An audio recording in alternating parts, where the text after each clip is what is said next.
It's Do Time with Pastor Steph.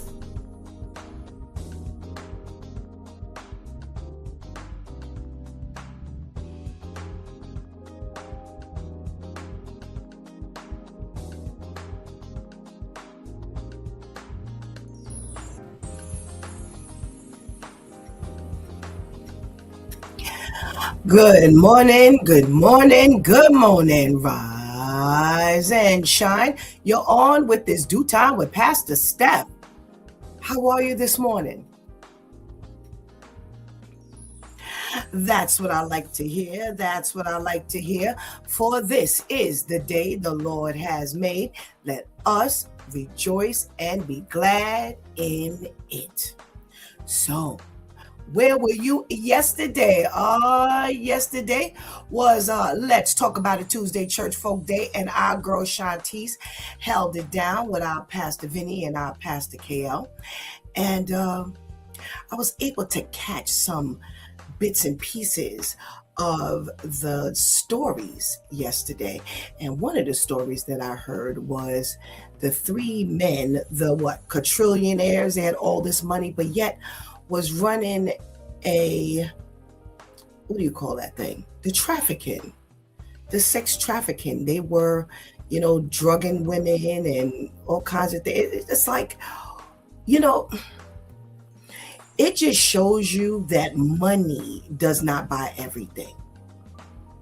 Why would you need to drug anybody when you have that kind of money? Because there were women out here, let's be frank, we all adults, ain't no kids on here, they give it up for free. You ain't gotta pay for nothing out here these days, because there's always somebody who will give it up, who will do anything just for the fun of it, just because they're greedy, just because they have their own ulterior motive. What is with that? Maybe we'll talk about that with the ladies, because Lady Tamika and myself we weren't on yesterday. She was on with the pastors, so maybe there's another conversation that could actually take place with the ladies today.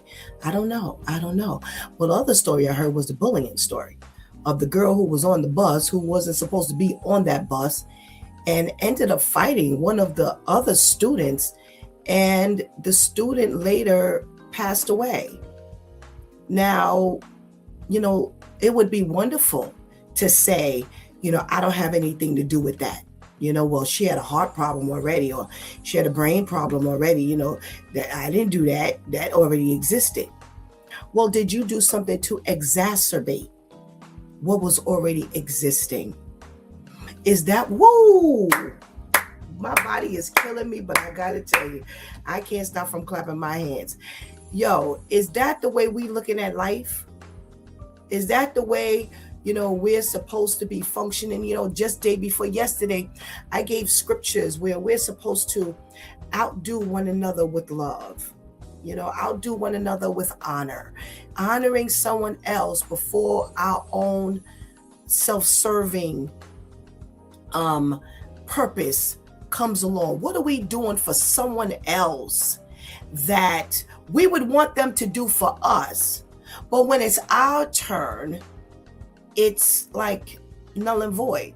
So with this particular case, you have this girl where the school is saying, we don't have anything to do with it. Well, I'm curious to know, had they made a claim at the school? Did the school already know that this was existing? Now, can you fault the school for not knowing if they honestly didn't know?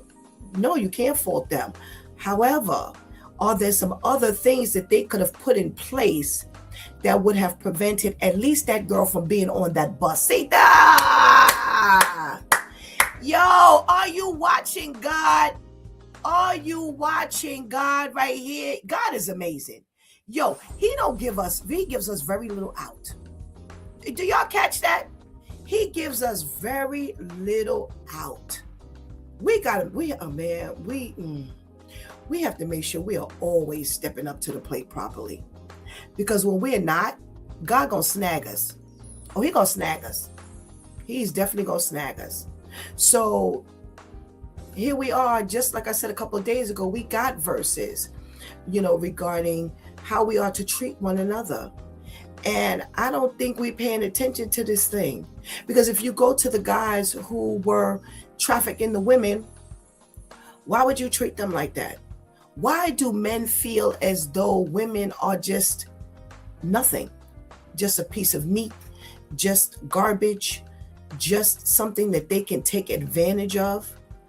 Why do you automatically feel that way? What is that about? If you don't understand that that's wrong, you really need to check your heart. But see, here's the thing. When you talk about either story, God is checking our hearts either way. Yeah. We got to put a check on that heart always. Give me a clean heart that I may serve you. So if you completely belong to the enemy, you're never going to ask God to check your heart, because you already know where your heart is. He says, if you belong to the enemy, you are a liar, and you belong to the father of lies, because he was a liar from the very beginning. So, whoa, guess what? That means that so are you. So are you. You're a liar at heart. Oh, there's a call this morning for y'all to check them hearts. And I got on telling Shantice, I said, no, we're going to have to wait an extra couple of minutes to get on, because I wasn't on yesterday. So I don't have anything, that I spoke about that I could elaborate on.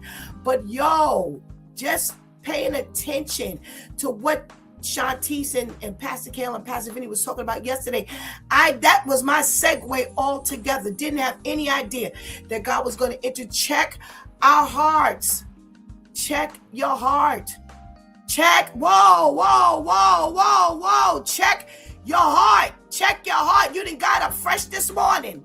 What have you done yesterday, the day before? What did you do this morning that God is saying to you, listen, I need you to look. I need you to look in that mirror, and I need you to examine yourself from top to bottom. And then I need to bring you to me. And I need you to say to me, God, give me a clean heart. Wipe away everything that is not in you, of you, or about you. Check them hearts this morning. We're going to call this Heart Wednesday. And forget about the wow. We're going to call it Heart Wednesday this morning. Check your heart. And I'm not asking for the physical part of your heart. Shantice mentioned yesterday about the other little one who, they say that your heart, I always heard that from years ago, that your heart is as big as your fist. That's how you could gauge how big your heart is. Well, guess what? Your heart, your spiritual heart, that heart you give to God, based on scripture, it needs to be this big. It needs to be the size of both fists, because already we are operating at the size of our regular fist.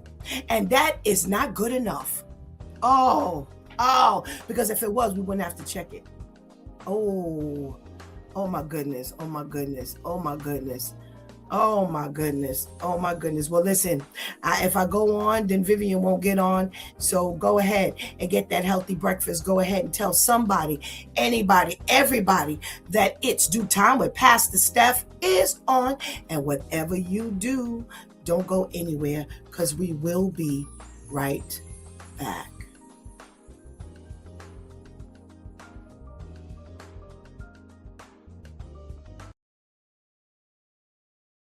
Difference between self-love and self-worship.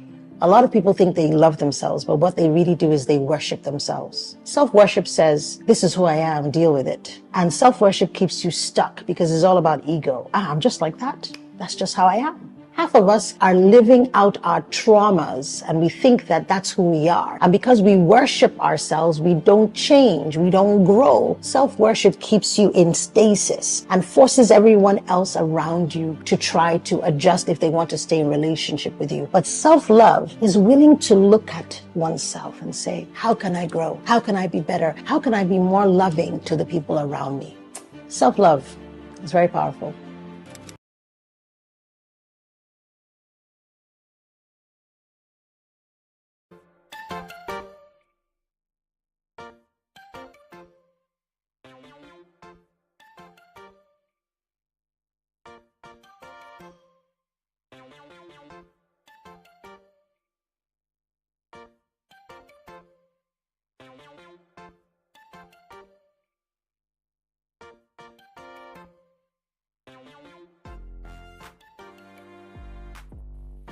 Well, even the PSA.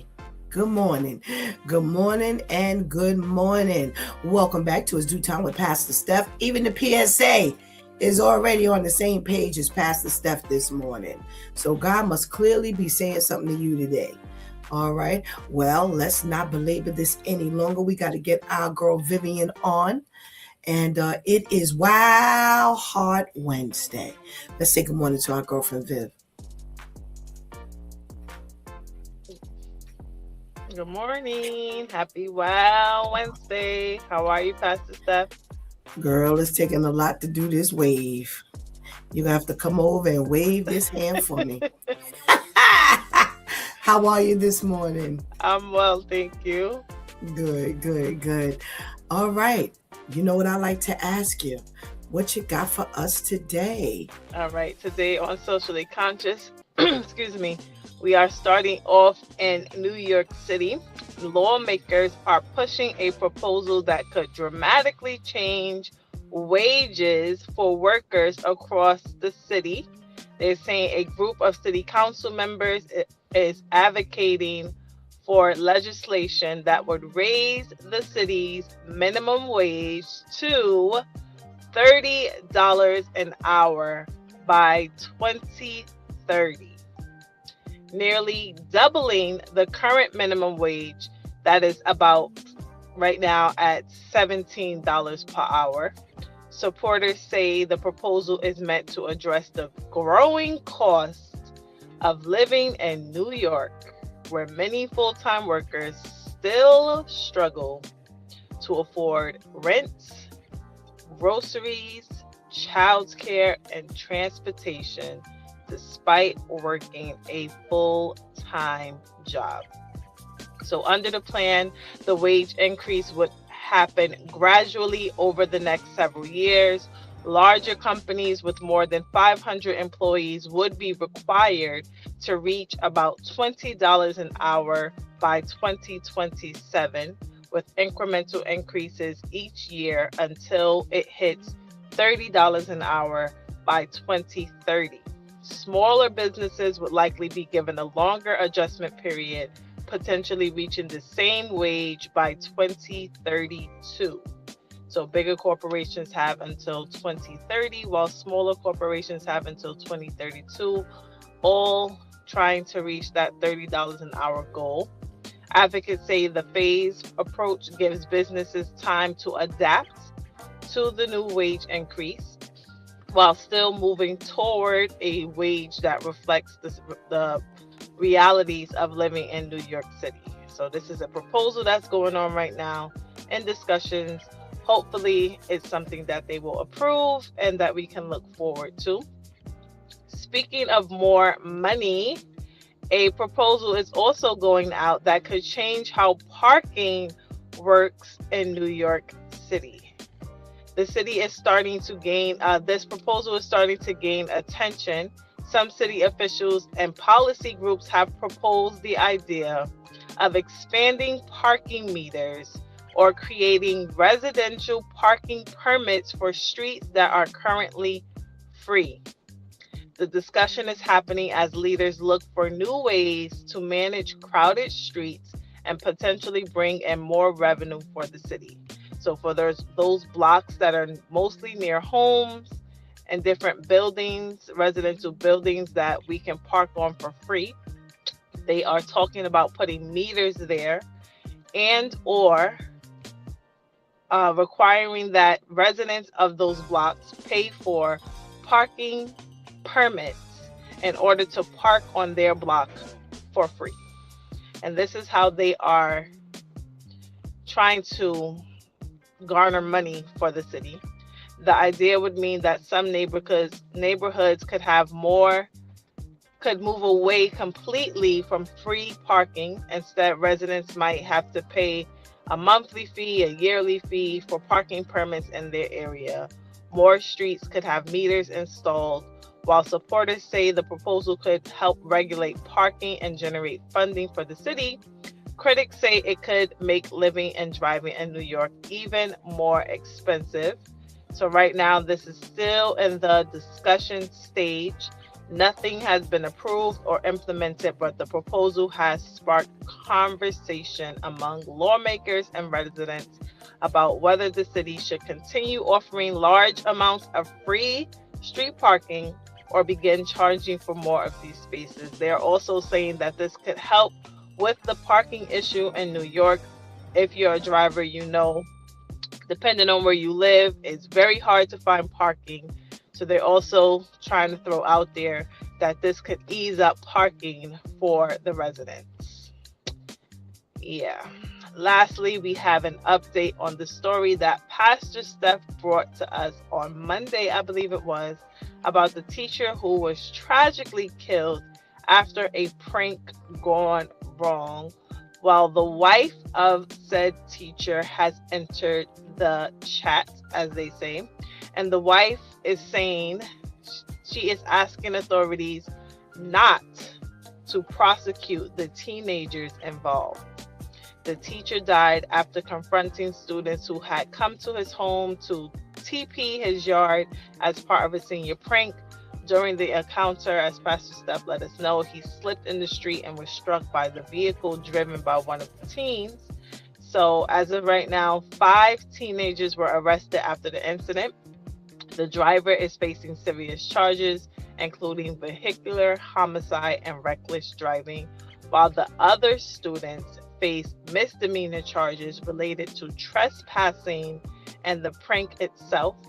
But the teacher's wife says her husband spent his life monitoring young people and believes he would not want their lives destroyed over what she sees as a tragic accident. Her response, of course, has sparked broader conversation about accountability, forgiveness, and how situations involving young people should be handled when something meant to be a prank turns into a deadly tragedy.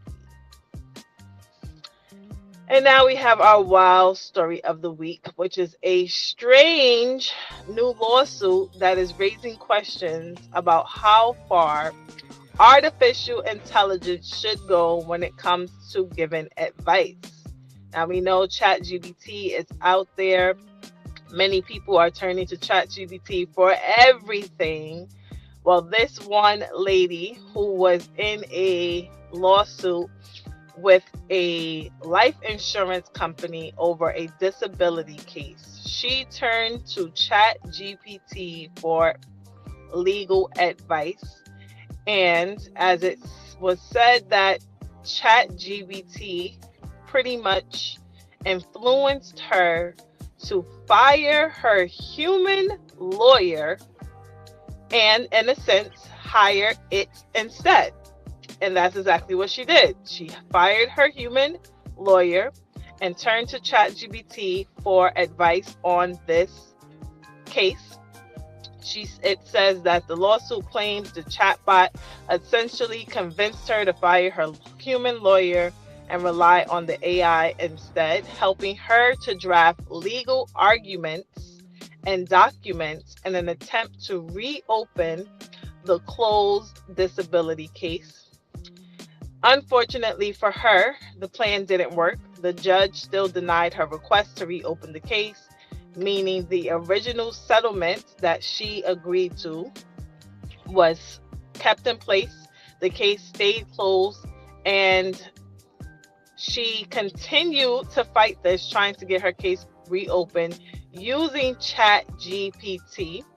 At the end, they're saying the tables have now turned because the life insurance company is going after her and ChatGPT, saying that because of her, they were forced to spend $300,000 in legal fees, paying attorneys to review the documents that were prepared by ChatGPT, prepare responses for it, and defend against the repeated court filings.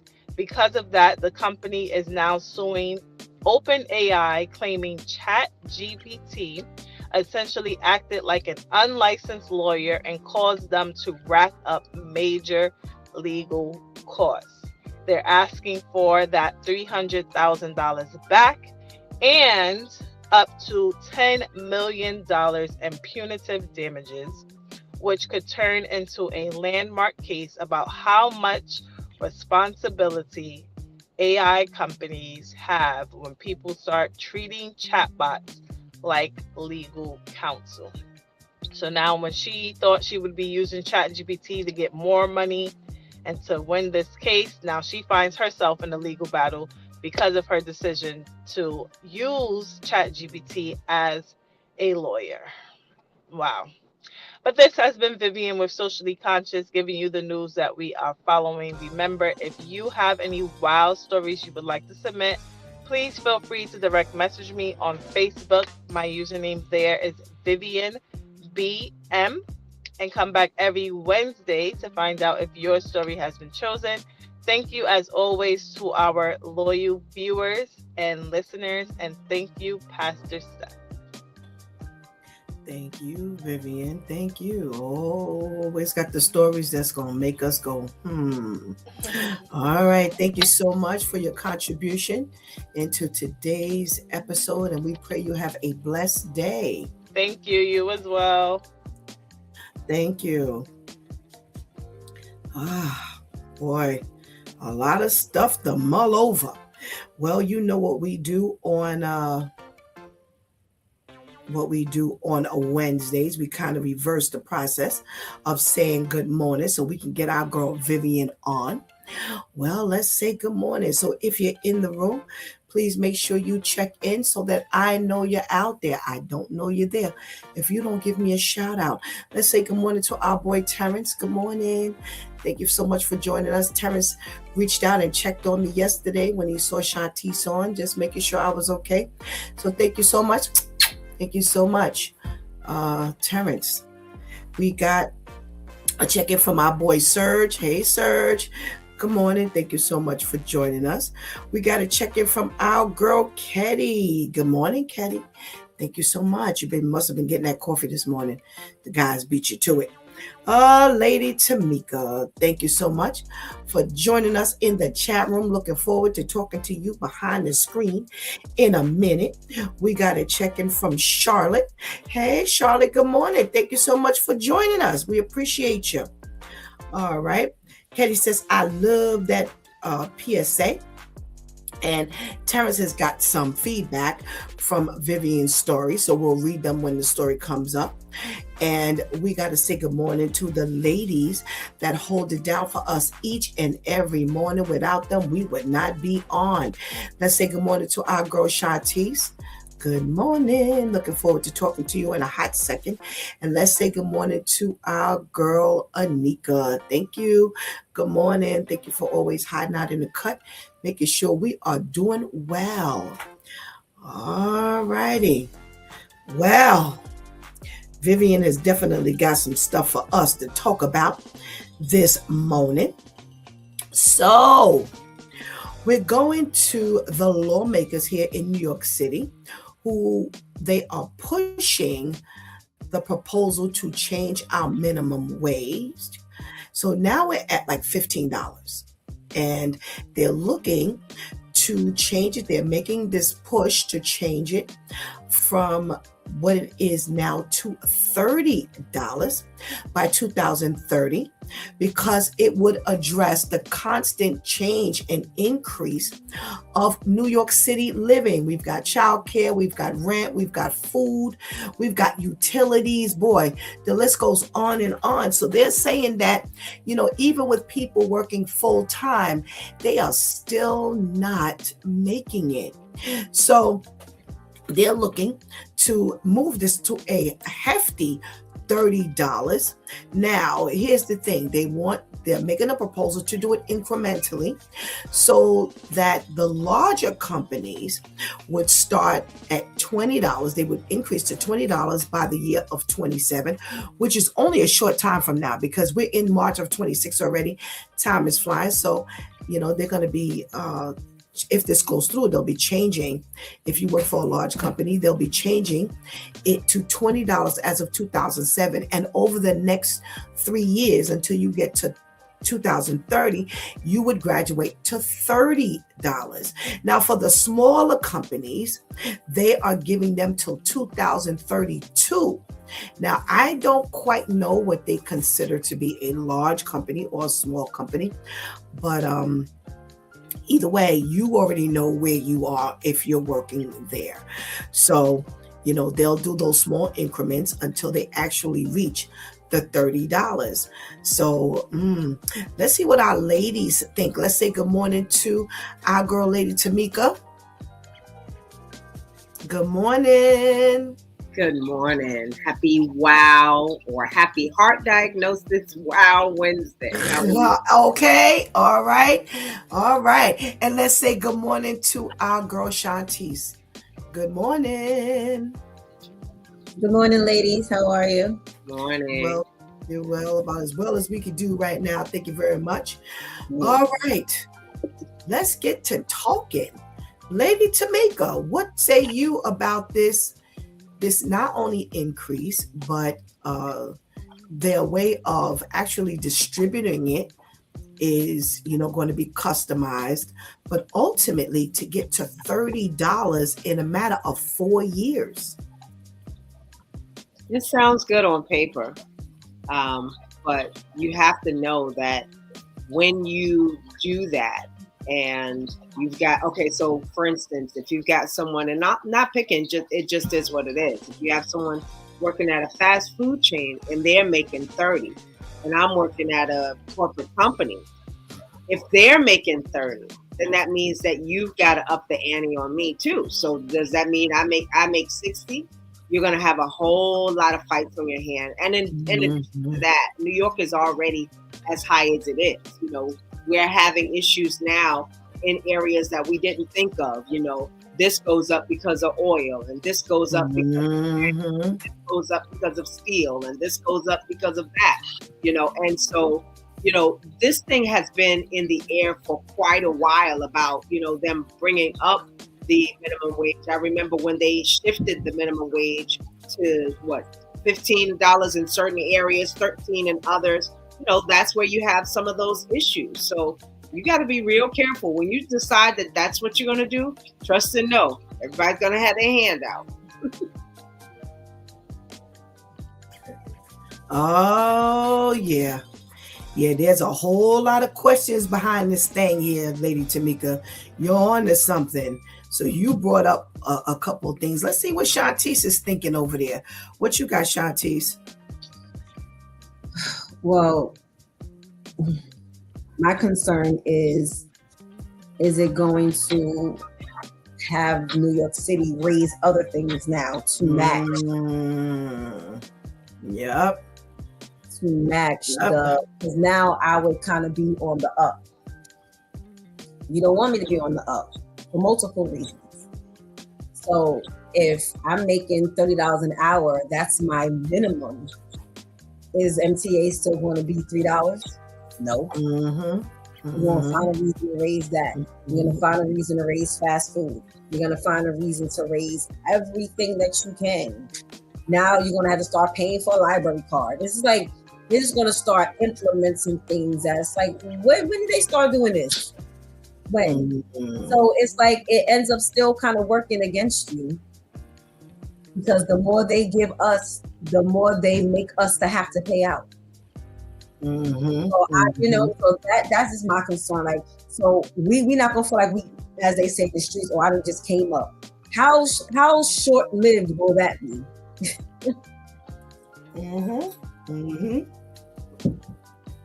Absolutely. So we got Terrence who says if they raise minimum wages, they don't think other things won't get raised as well. He's matching what you ladies are thinking. You have Vivian who says large businesses are ones who have 500 or more employees. Okay, thank you, Vivian, for the clarity. Wasn't too sure whether it was 350 or 500, so thank you for clearing that up for us. We have Serge who says that small increment gives these companies time to increase their product prices and rents. Other places will have time to increase as well. as they should right away. Anika says, exactly. Everything will get raised as these corporations is not going to give us their price marginals. Yeah, their profit marginals. And that's where the first thing my head went. I was like, oh, this sounds great. Oh my goodness, I'll be making $30 an hour. And I said to myself, okay, so everything else is going to go up as well. Because see, here's the way this world works. This world works that says, I'm not going to let you get over on me. So if you can make more money, I can surely charge more prices, higher prices, because you can afford it now. Now, I was forced to keep my prices lower because they were saying that, we would be price gouging, just taking advantage. Now that you're at $30 an hour, now you think I'm going to keep my $1.25 or $1.50 treat? I went in there one day and we went from they just told us $1.25. They did make that announcement. They didn't tell us they was going to. Some of the stuff is not $1.25. Some of the stuff is like $1.75. So my thing is, this is going to be stuff that's going to be happening all over the place. The other thing I thought about was what Serge said. So you didn't gave me 3-4 years on these increases. Yeah, on the back end, I'm going to be slowly increasing my prices as well. So, this is going to be some real tough stuff to come up against when it comes to who's going to be the winner. So, we appreciate the fact that, you're mindful of, we got to pay more money and rent's increasing and childcare is increasing, but it's here in New York City, it's going to work against us. It's going to work against us quicker.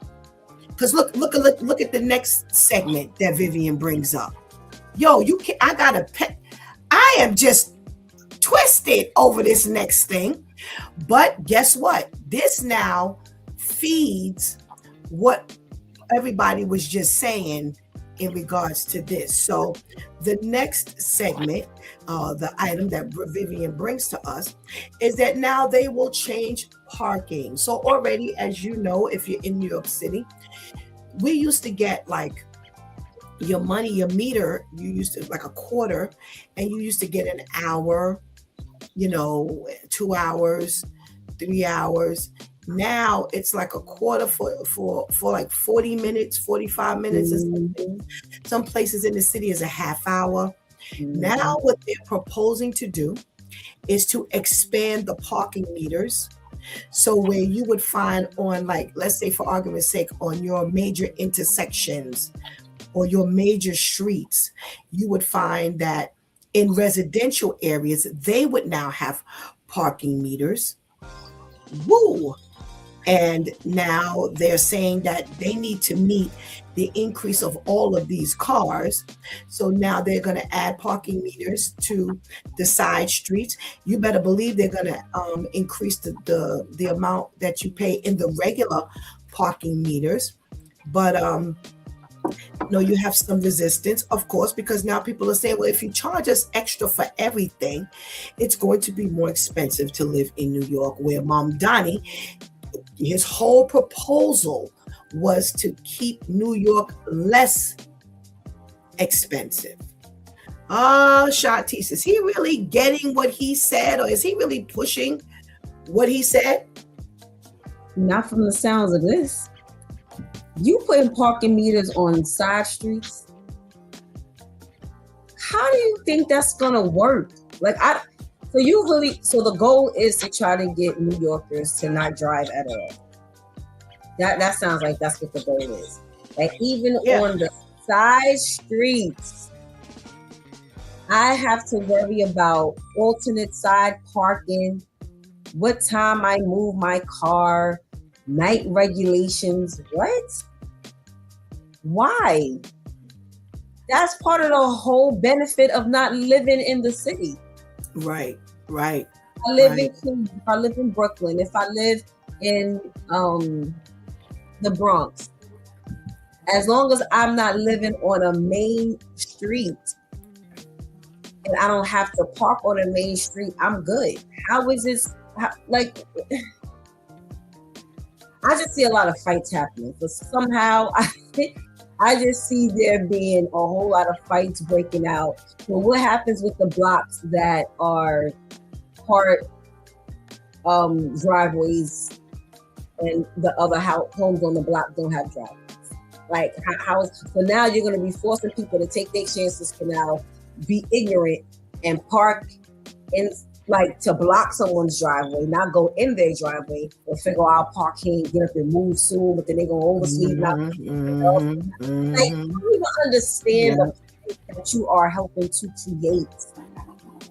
All because you're money hungry. Why? Why cause unnecessary chaos? For what? Already you're talking about increasing, because that's what I was saying, Pastor Steph. I'm like, why is it that now 25 cents only gives me 20 minutes? Yep. Yep.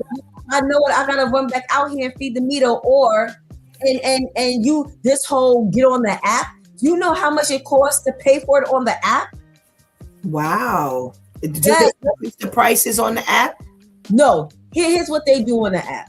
So you go to the machine, right? And it says you can insert your card, which a lot of people do now. They don't really do the coins. So you can use your coins or your quarters, and let's just say it's 25 cents for each half hour. So when you go on the app, you don't have that price margin. It's just like if you were to go on Uber Eats and order Popeyes versus if you were to go to Popeyes and order Popeyes. Wow. When you go to the actual Popeyes, you might be able to get the 5 pieces for the $10. Right. The options on Uber Eats for Popeyes is the 4-piece for $30. That's how it reads on the parking meter app. Wow. They try to hit you with the okey-doke. So now, and you have to set to where you cannot use the app unless you choose which amount you want it to automatically refill to.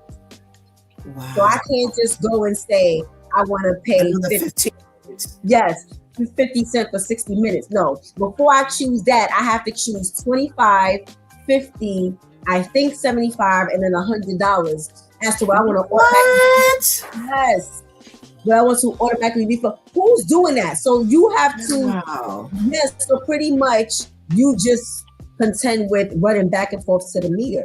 It's just ridiculous. It's like we have to stop being so greedy. Why are we so greedy? Wow. Tamika, Lady Tamika, oh my goodness, you over there nodding your head. What's happening here? Is this going to be a real fight? Do we have any say about this?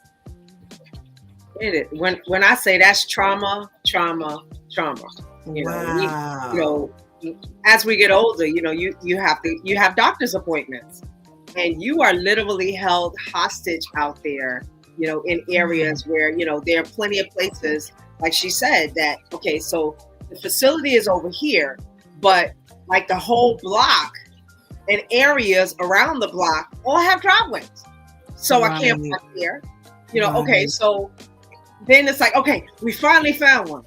It's a hydrant, so you can't park there. And then so the only other place that you can see is a place where you have to pay through the app. And it's like, especially with a facility like that, okay, so we know that for the most part, this is going to be an in and out, but they hold us hostage to a minimum of 2 hours. Wait a minute, I'm only going to be here for a half an hour, and I've got to pay this price. Now, take it to the residential area. So the house that I currently live in does not have a driveway. So there are plenty of times where Al will have to circle the block multiple times to find a park. And then, when he does find a park in this area, there are driveways. So I can't park there. Alternate side parking. I can't park there because, I'm not going to be able to leave at a certain time. Now you're talking about, he's lived here for 20 years. Now you're talking about, I live here and I have to pay to park in my area. Like that doesn't make sense. That does not make sense, and he's had, my house, the house that I still own, has a driveway. We're almost to the point now where, and it's, it's a couple of stops on the train. So are we going to have to park our car in my driveway and take the train and come back home. Like what else? Wow. How else can you alleviate it? I mean, there have been even instances where Al has had to sleep in his car because there's nowhere to park. Yeah, there's no parking. Right. I feel like, in a way, this is your way of getting money back for all of these asylum seekers that came. You're trying to find ways to make money at that point. And it's like, I didn't ask for them to be here, and, I understand their situation. However, we all had said, y'all better think about this thing before you do it. Right. The repercussions and the reverb behind these decisions. You're absolutely right. I thought you were going to bring up something else that's why I said I was twisted. You can't tell me I'm paying taxes on my house and then I now got to pay the park. You have lost your ever loving mind. Mm-hmm. So my property taxes mean nothing, because what did Vivian bring to us a couple of weeks ago about, and we were like, well, we already paying taxes. Or they were saying, if the rich, if they can't give the increase to the rich, then they're going to throw it to us who own homes. What? You have lost your minds. You have lost your minds. This can't be a recourse. This cannot be your last resort. And I'm saying to myself, okay. So like Shanti said, if you, and like you said, Lady Tamika, if you've parked and you got it, so even if they kept it to not your personal block, but the off blocks that are major. So for argument's sake, let's say you're parking on, Hutchinson River Parkway, that's free, but it's, it's a main street, but you're not going to park on Ivy Road. You live on Ivy Road. So sometimes if there's no parking on Ivy Road, you go to Hutchinson River Parkway and you just park there. So you're saying that you're going to charge me for parking on Hutchinson River Parkway and there's no parking on Ivy Road. And yet, what is that going to mean for me when I park on Hutchinson River Parkway?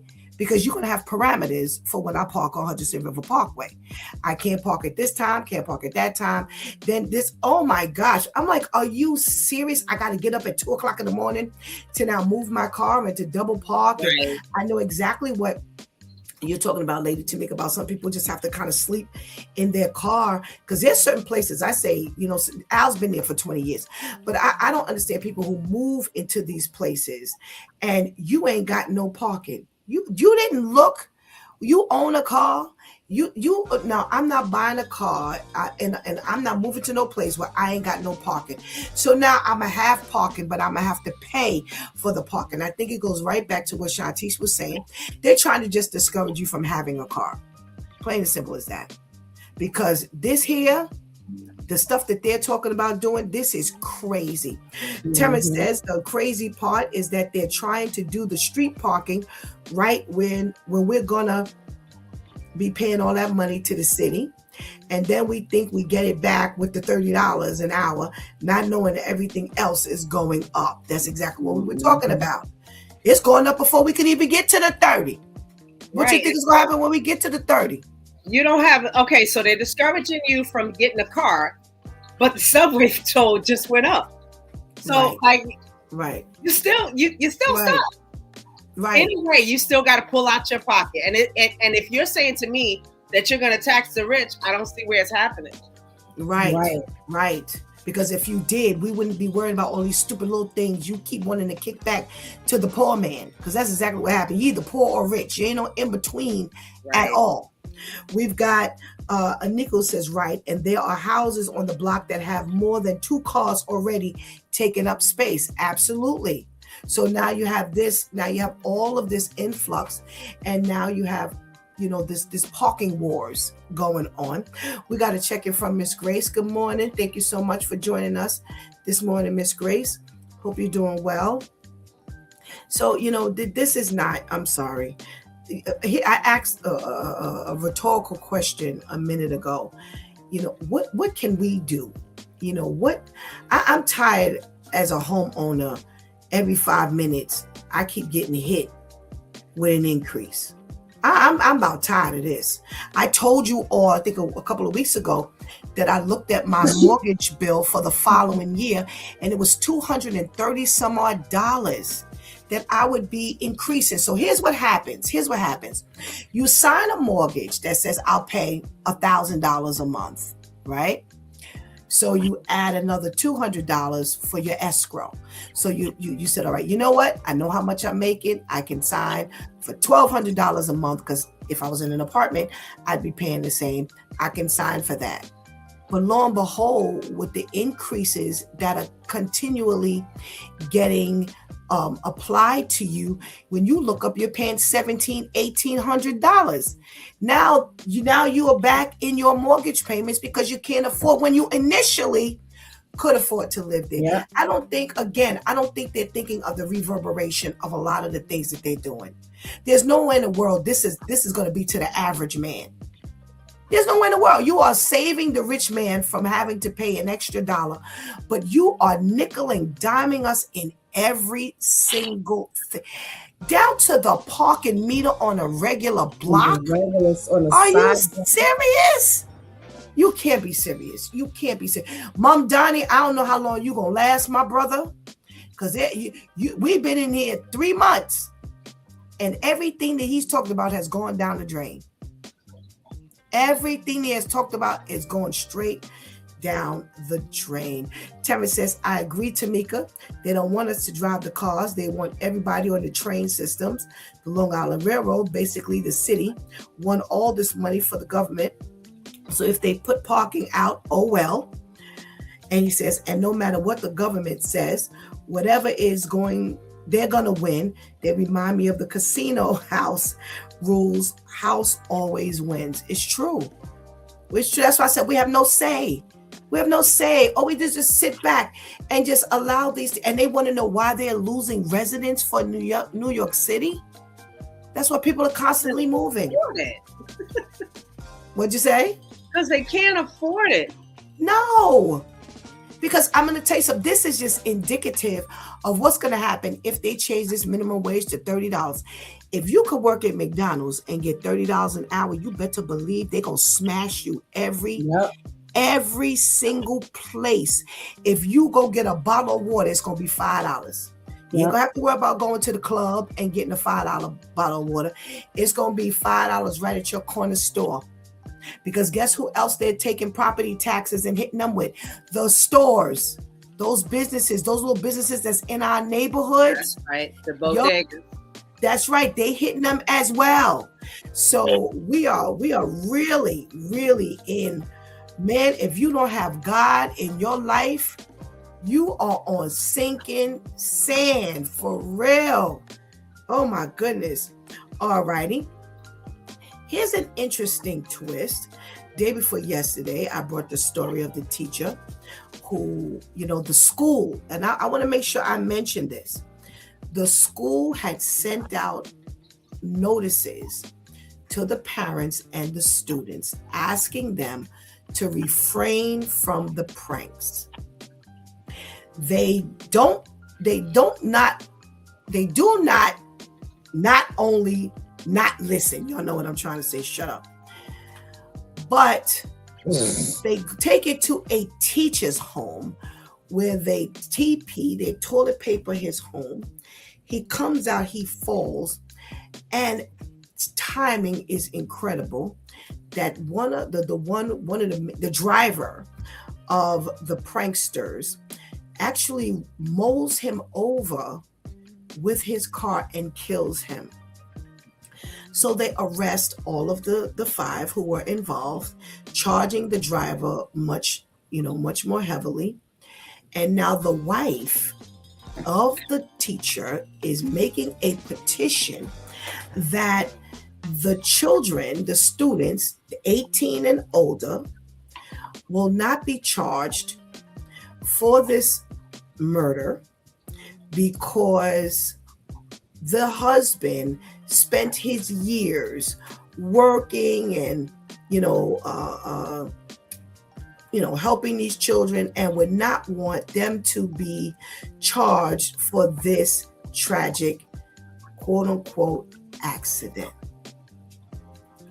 Lady Tamika, they didn't kill your husband after they gave the warning not to pull any pranks.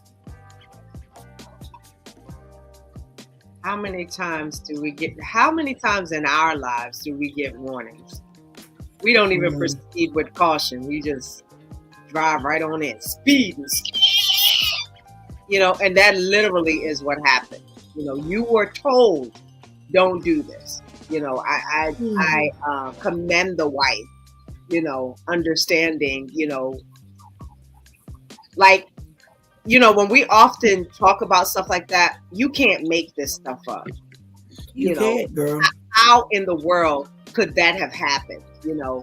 That UTP, and that had to be some serious toilet paper, like mounds and mounds of toilet paper. Right. Or just, you ever got like a little piece of toilet tissue on the back of your shoe? Right.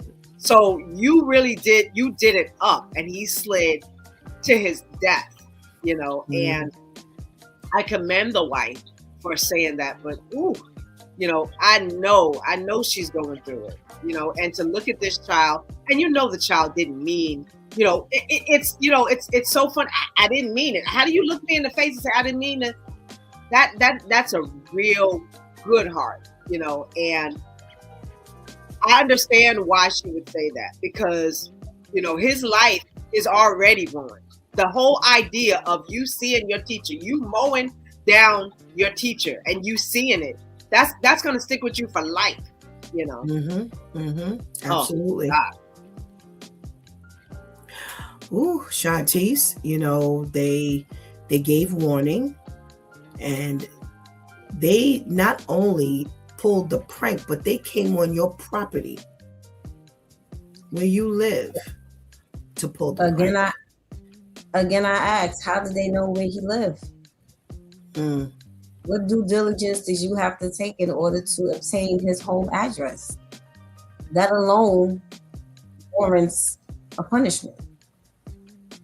Why do you know where I live? That is a heavy violation. I asked that when Pastor Steph originally gave the story. Now, I know God calls us to be empathetic and sympathetic and compassionate and loving and graceful. At the same time, y'all deliberately, not only did you deliberately break the rules, it ended in someone's death.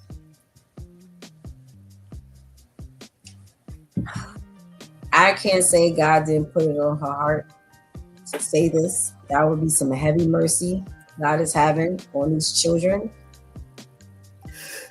That would have to be one of those sneezes. That would have to be one of those instances where the Lord comes in person in front of me and says, Shantice, petition for them. Because the school, now here we keep asking, did the school do their due diligence? The school did their due diligence. Right. Ensuring that everyone got the verbal, because I'm sure that it wasn't only written memos that went out. I'm sure on the PA system and all of that, there were flyers hung up in the school, do not perform any pranks. It was said to tell a friend, tell another friend, to tell your friend who cut school today, do not perform any pranks. And not only did you perform a prank, but you made it your mission to go above and beyond to be at this man's home. What if his wife would have gotten hurt? Or the children. Right. I was just about to say. So you thinking you pulling a prank on the teacher and his wife and or the children or a neighbor could have got caught up in your stupidity. All in the name of a fake laugh. Because who is still TPing a house? Ain't this 2026? Those are pranks that we saw back in the 70s. When we watch the 90s sitcoms and the older sitcoms, we see, I was just watching Moesha the other day, and that's a prank that they pulled. Moesha came out in the 90s. Why is that still something that is even, which shows that there's no thought put into anything. No thought put into anything. I don't know. I don't know if that would be something that, and it could be, that would be something that if he had lived, but he was paralyzed or something, that he would be like, don't make it to where the kids don't have to pay. I don't know.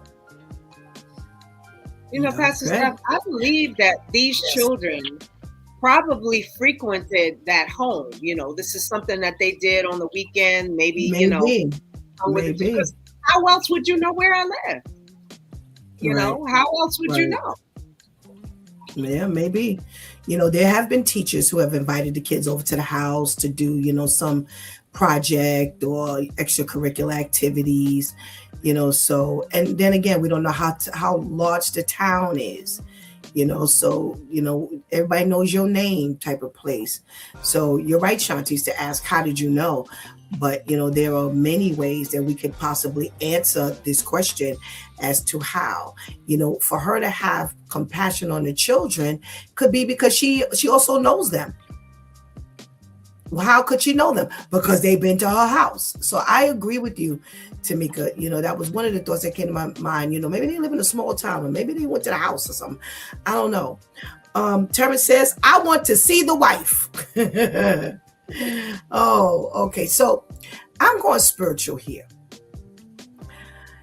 When we're in service, I always tell the congregants, pay attention to everything you learn here, because as soon as you leave here, you're going to get approached and you're going to have to stand up and be prepared. But God is taking the time to prepare you today for what's going to happen before you can blink. And many times they come back and say, you always say, you know, we learned today. So, and sure, lo and behold, blah, blah, blah, blah, blah. So you have the school that warned them. Only moments before you deliberately, even in a jokingly manner, when you deliberately went outside of what you were told not to do. So it's like God is saying, listen, you accustomed to doing this stuff here? Stop. Just stop. How many of us have been caught behind an 8 ball? Mm-hmm. God didn't put up that block for us to not do something. We push past it, and what happens? We end up getting smashed. Get smashed from early. Catch him when he's 18. Smash him. Smash him now. Understand that there's a warning for you. You were deliberately and distinctly told not to do something. You push past, and now you suffer the consequences. If he learns this at 18, then when he comes out of jail, maybe he'll learn to live it. And that's where my head goes. I would hate to know that you have to spend another 20 years. But let me tell you something. In that town, they don't give them a whole lot of time. They ain't living in no big city where everybody is going to be demanding that they pay. The very wife is asking for them to not have to pay. That town ain't going to push. He's probably going to get 5 days of probation. I'm following this story because I am dying to find out. I don't think they're going to get any time. I think they'll all get probation. He'll get maybe 20 years of probation, 20 minutes of probation. But that's where my head goes. My head goes, God speaks and deals with us. You know, we always talk about the fact that, you know, God is a merciful and loving God. He didn't love your life at 18 no more than he loved this man's life who you just got finished killing. He knew that whatever you did would cause him death. So here's what he said. Stop. Stop not only the TP, stop everything. Just stop. Mm-hmm. But you decided you wanted to push past the stop. You and 4 of your other knucklehead friends. So in all the 5 of you, now one of you said, you know, we were warned. So now I say, pay the price. Pay the price. God took the time to warn you. Pay the price. Pay the price. If you pay the price now, then my prayer, because I say that to everybody. Listen, you look across the street and look at them dodos. You know why? Because nobody caught them when they were 15. Why? Because no one caught them when they were 20. Now that they 39, now they living through life that they should have lived when they were 20, because nobody took the time to take with them, or they didn't have that opportunity. Now God is grabbing you at 20 You mad because God is trying to stop you from doing things when you're 19, 20 years old? Listen, take the warning. That's what it looks like when you don't take the warning. You look like all these bumbling idiots sitting up in jail or hooked on drugs or alcohol, or you're living a life of misery. Smash him now at 18. Hopefully, it'll benefit him later in life. If you let him go right now, it's not going to teach him a lesson. Yeah, he'll have to live with the fact that he mulled over maybe one of his favorite teachers. He figured they could throw the prank on this teacher because this teacher, he's our buddy. He understands. But now you done killed off the one who has really paid attention to you. Now what's going to happen to the rest of your life? That's my take. All right. Serge says, Vivian had better let those kids go to jail. They are the reason why I am dead. Oh, goodness gracious. Tamara says, I think the wife was okay with them pranking him, and it just got out of hand. That's what I'm saying. She probably, the reason why there's this petition, I agree with you, Terrence, is because she knows the kids. Because they didn't been to her house. You know, probably know the parents, you know. So yeah, so she's making this petition. So I don't know. I say smash him. Teach him now. You ain't gonna be fumbling later in life. All right. Talk about a wow story. So this ChatGPT has become, you know, the way to go for a lot of people. It's funny. Somebody just called me the other day and told me that ChatGPT told them to do something like that. GPT, I have to say GPT told them to do something, and it was a Christian person. I was like, oh, okay. So there was a woman who had a discrepancy with the insurance company, and she wanted them to open back up her disability case. So what she did was she went to ChatGPT asking what should she do. And the story is that ChatGPT influenced her to fire her human lawyer and use it as the source of their litigation. You know, get all your information from me. You know, you don't have to pay all that money, blah, blah, blah. Well, she took the ChatGPT's advice, and only to lose the case, the judge denied her request, and the case would stay closed between her and the disability company. And she continued to use ChatGPT. Now, the insurance company is suing, saying they spent $300,000 in legal fees that they figured they would not have paid had she not been using ChatGPT. And they are saying that they had to go back and forth with all of this litigation and paperwork and all of this kind of stuff. So they're charging for $300,000 in addition to $10 million in punitive damages to, I guess, whoever runs ChatGPT. And now they're all in legal litigation battle. All this because ChatGPT was hired. Shantice. Artificial intelligence. Artificial means something made, produced, or simulated by humans rather than occurring naturally, often mimicking a natural model. So you decided to go, I feel like Steve Harvey, you, the real woman, decided to go to ChatGPT, the fake person, and get advice. Now, real quick. Influence means the power or capacity to indirectly affect, shape, or alter the behavior, beliefs, or development of people or things. So you, the real woman, decided to go to ChatGPT, the fake person, and allow that fake person to have the ability to affect your behavior, your thought process, and your development ideas. Who we blaming?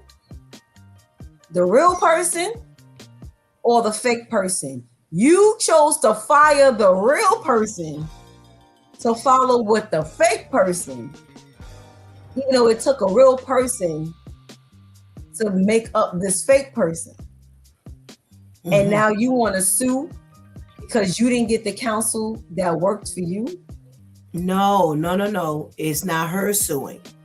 It's the insurance company that's suing because they're making the claim that had she not used ChatGPT, then I guess things wouldn't have gone on so long. So she's hired the fake person, but they've hired the real person, and the real person is charging them for all the time that the fake person is conjuring up. And they're saying, had it not been for you and this fake nonsense, we would have been able to settle this and we wouldn't have had to put out $300,000 in legal fees. So now it's her and whoever runs ChatGPT, they're suing, including $10 million in punitive damages. So that's where the lawsuit is. Pay up. Insurance company. Pay up. We wasted their time. How are you should just be willing to just pay up, because that didn't make any sense. And this is why we need to stop defaulting to the fakeness. Because look at the chaos that it causes. You would default to ChatGPT for something as serious as just pay the money and stop putting your name out there more for scrutiny, please. Before you gotta pay even more for wasting their time on top of wasting their time. All righty. Lady Tamika, what say you? I'm just looking at, it just goes to show you where this world is headed. You know, you got people that use ChatGPT for practically everything. You know, their relationships, their marriage, you know, what should I do with my newborn baby? Like ChatGPT, oh gosh, ChatGPT has never had a child. You know, okay, fine. They give you, it's nice that they have an algorithm, but you can't live your life like that. You know, that's like, get up first thing in the morning. You can't function. You got to wait for the paper to get your horoscope, for your horoscope to tell you what to function. You can't even wash. You can't even brush your teeth to find out what, your horoscope says, or one of those instances. I mean, we do recognize that we are in this technological world that puts us in this circle and we can't function. We make a phone call and unfortunately you're not even talking to a person. Representative. What'd you say? Representative. And it loops back into, or I'm in the process of trying to handle my business. Why do I have to prove that I'm human? You prove that you're a computer. Right. So you decided to fire your lawyer and put yourself in extra red tape. And now, they're saying, okay, we're suing you. We're suing ChatGPT. You need to pay that money because it just goes to show you how dependent we are on technology. Some people's whole entire house, before you wake up, your coffee machine is running. All of this technology is causing us real harm. You're talking about children in school who can't focus because of technology. She couldn't even function in her own life because she needed ChatGPT to handle her affairs. Right. So I'm gonna take it spiritual again. I thought you two were gonna say it, and I was like, okay, I gotta find out how to say it above them, or in kind to them, or like them.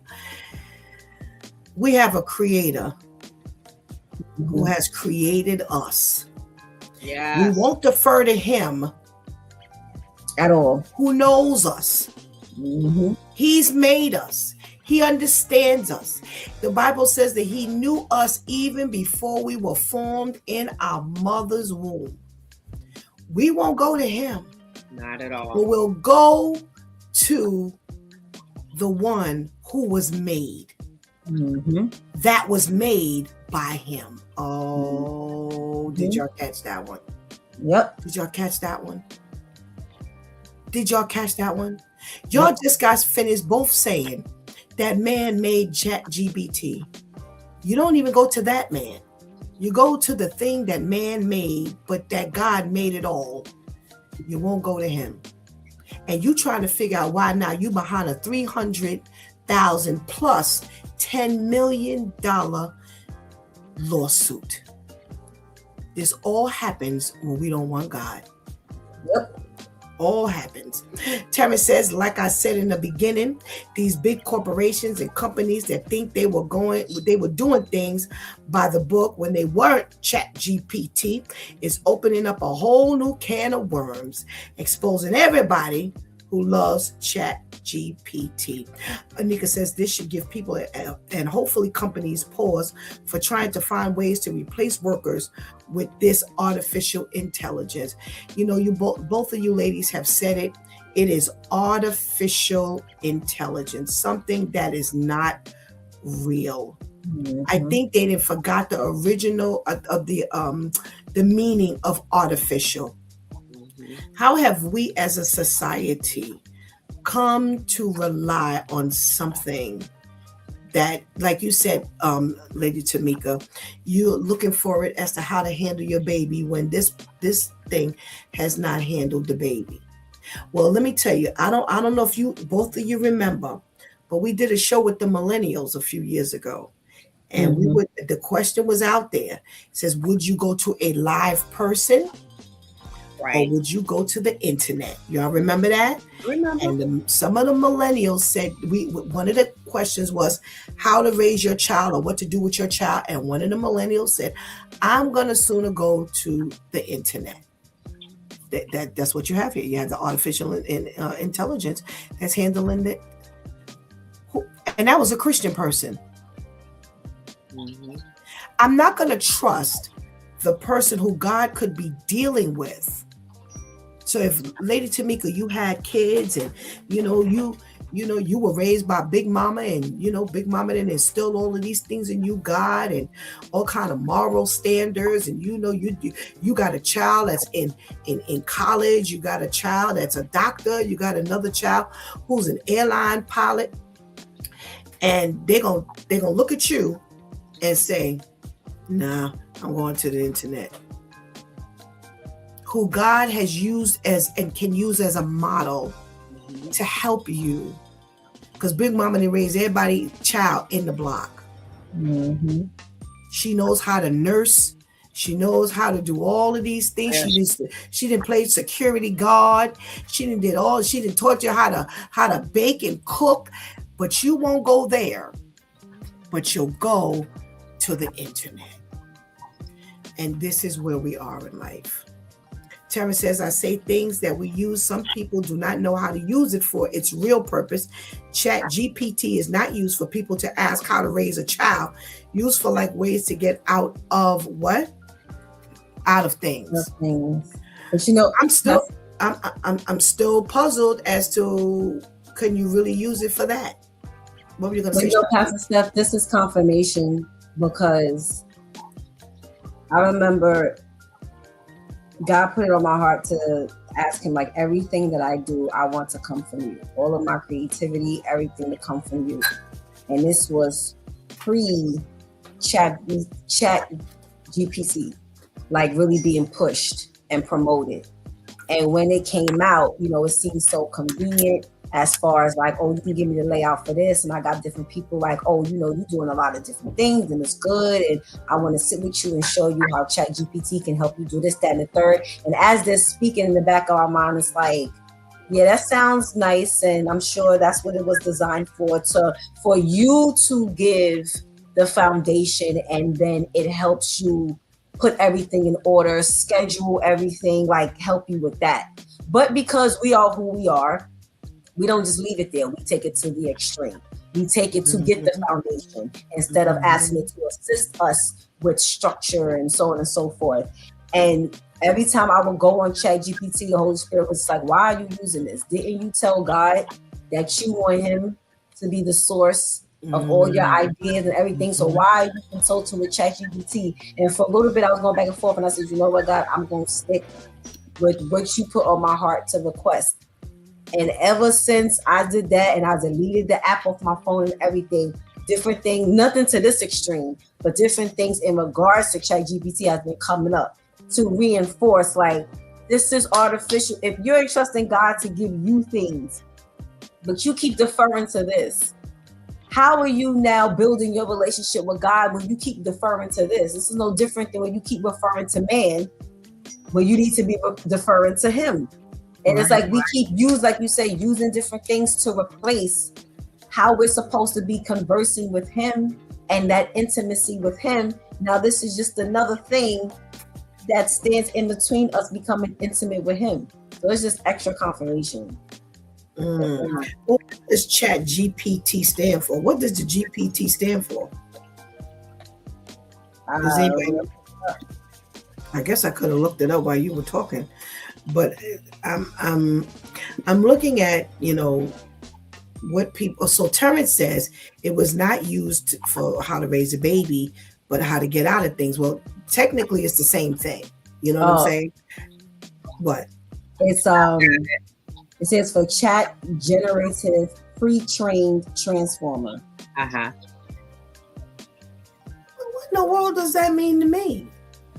So chat, of course, refers. So it stands for chat, which refers to the conversation aspect of it. Generative, which indicates that the model generates new content and stuff. Pre-trained, which means the model has already been trained on a massive level of data before it's fine-tuned for the specific task. And transformer, which refers to the specific powerful AI model architecture used to understand the context and generate the human-like text. Okay, so let me ask a question. Would you take advice from anybody and everybody? No. What about you, Lady Tamika? No. Isn't that what we're doing when we go to ChatGPT? Yes. We don't know who's putting words behind that. We don't know who's giving this information. We don't know where that's coming from. So if I might as well walk up to the man at the bus stop and say, sir, you know, my fever is high today. And they say don't put alcohol on my body, but what do you suggest? That's pretty much what we're doing. That's really what we're doing. Because we don't know who's behind this artificial intelligence, who's putting this stuff in the system to answer us. When we put these questions out there, when we put these dilemmas out there, I don't think we realize that that's ultimately what's happening here. We're just throwing caution to the wind, and however we ask and whatever we get back is what we're going to go with. Because that's you're not going to ask not to go with it. So in other words, I will never use it. I've never used it. As much as people say, oh, I asked it, I'm like, I'm not going to that. What am I going to that for? Terrence says, that's why I say ChatGPT is not used for everything, only some things. You said it right, Pastor Steph. We don't listen to everybody, and we don't listen to everything from ChatGPT. But it is still the same concept. You are taking advice from someone you don't know. When you hear the advice, you're going to go with it if you think. I don't care what you're using it for. So, you know, Tamika might use it, you know, how to disinfect a sprained knee, and Shantice might be asking, you know, how do I, you know, run around the block twice but still burn 150 calories? Regardless of what you're asking, you don't know who you're asking. You don't know who's offering up this advice. So when you get the advice, now you're gonna have to sort out as to whether it sounds good or it doesn't. But yet you don't go to God, who has the definitive answer. God will never steer us wrong. So this is what the world gets. That's what the world gets. This is what, now, years ago, I used to be able to write a letter off the top of my head. All you have to do is tell me. All I needed was, and I can't do that anymore. I can't do that anymore. So I browse the internet, but I do not go to ChatGPT. Right. But there's certain things I do that I go on maybe the a template. Right. And I look for different ways things have been done. And then I let God pull it all together for me. This ChatGPT, people are literally looking for the answer. So in other words, I'm going to type in, and I'm going to tell you how I'm going to prove this to you because I just saw it the other day. They're typing in, I need to write a letter to my doctor so he could write a letter to my doctor. So whatever ChatGPT spits back, you're taking that same thing and you're writing it on your paper, or you're copying and pasting it, and then you're sending it to whomever you need to send it to. Mm-hmm. You're following exactly what it's telling you to do. Mm-hmm. Now, that's what we get when we don't go to God, who can tell us exactly what it is to do. That's different than what I just described. I don't want ChatGPT or the internet to tell me what to write. I'm looking for some ideas, and then what I will do, I'll take my thesaurus, I'll take my words, I'll take, thoughts. Now it's formulating a thought in my, helping me to formulate a thought and put it all together. These people are literally using ChatGPT, just like it was said in this instance. She actually allowed it.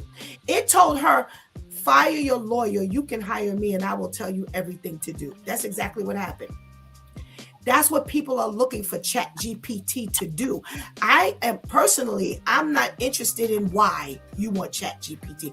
I just told you the other day, somebody told me who's a Christian that they use ChatGPT to tell them to do X, Y, and Z. And I didn't say a word.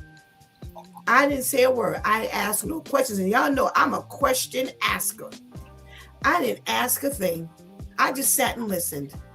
And I said, God, this is what we as Christian people are deferring to. Now, Pastor Steph, we have to realize everybody in this world does not have patience to wait on God's answer. They are too busy being in a rush to 1 inch now instead of waiting on God's. You don't have to tell me that, Terrence. I live my life telling people that. But even with that, that's the problem. Nobody wants to learn how to do anything. Nobody wants to wait.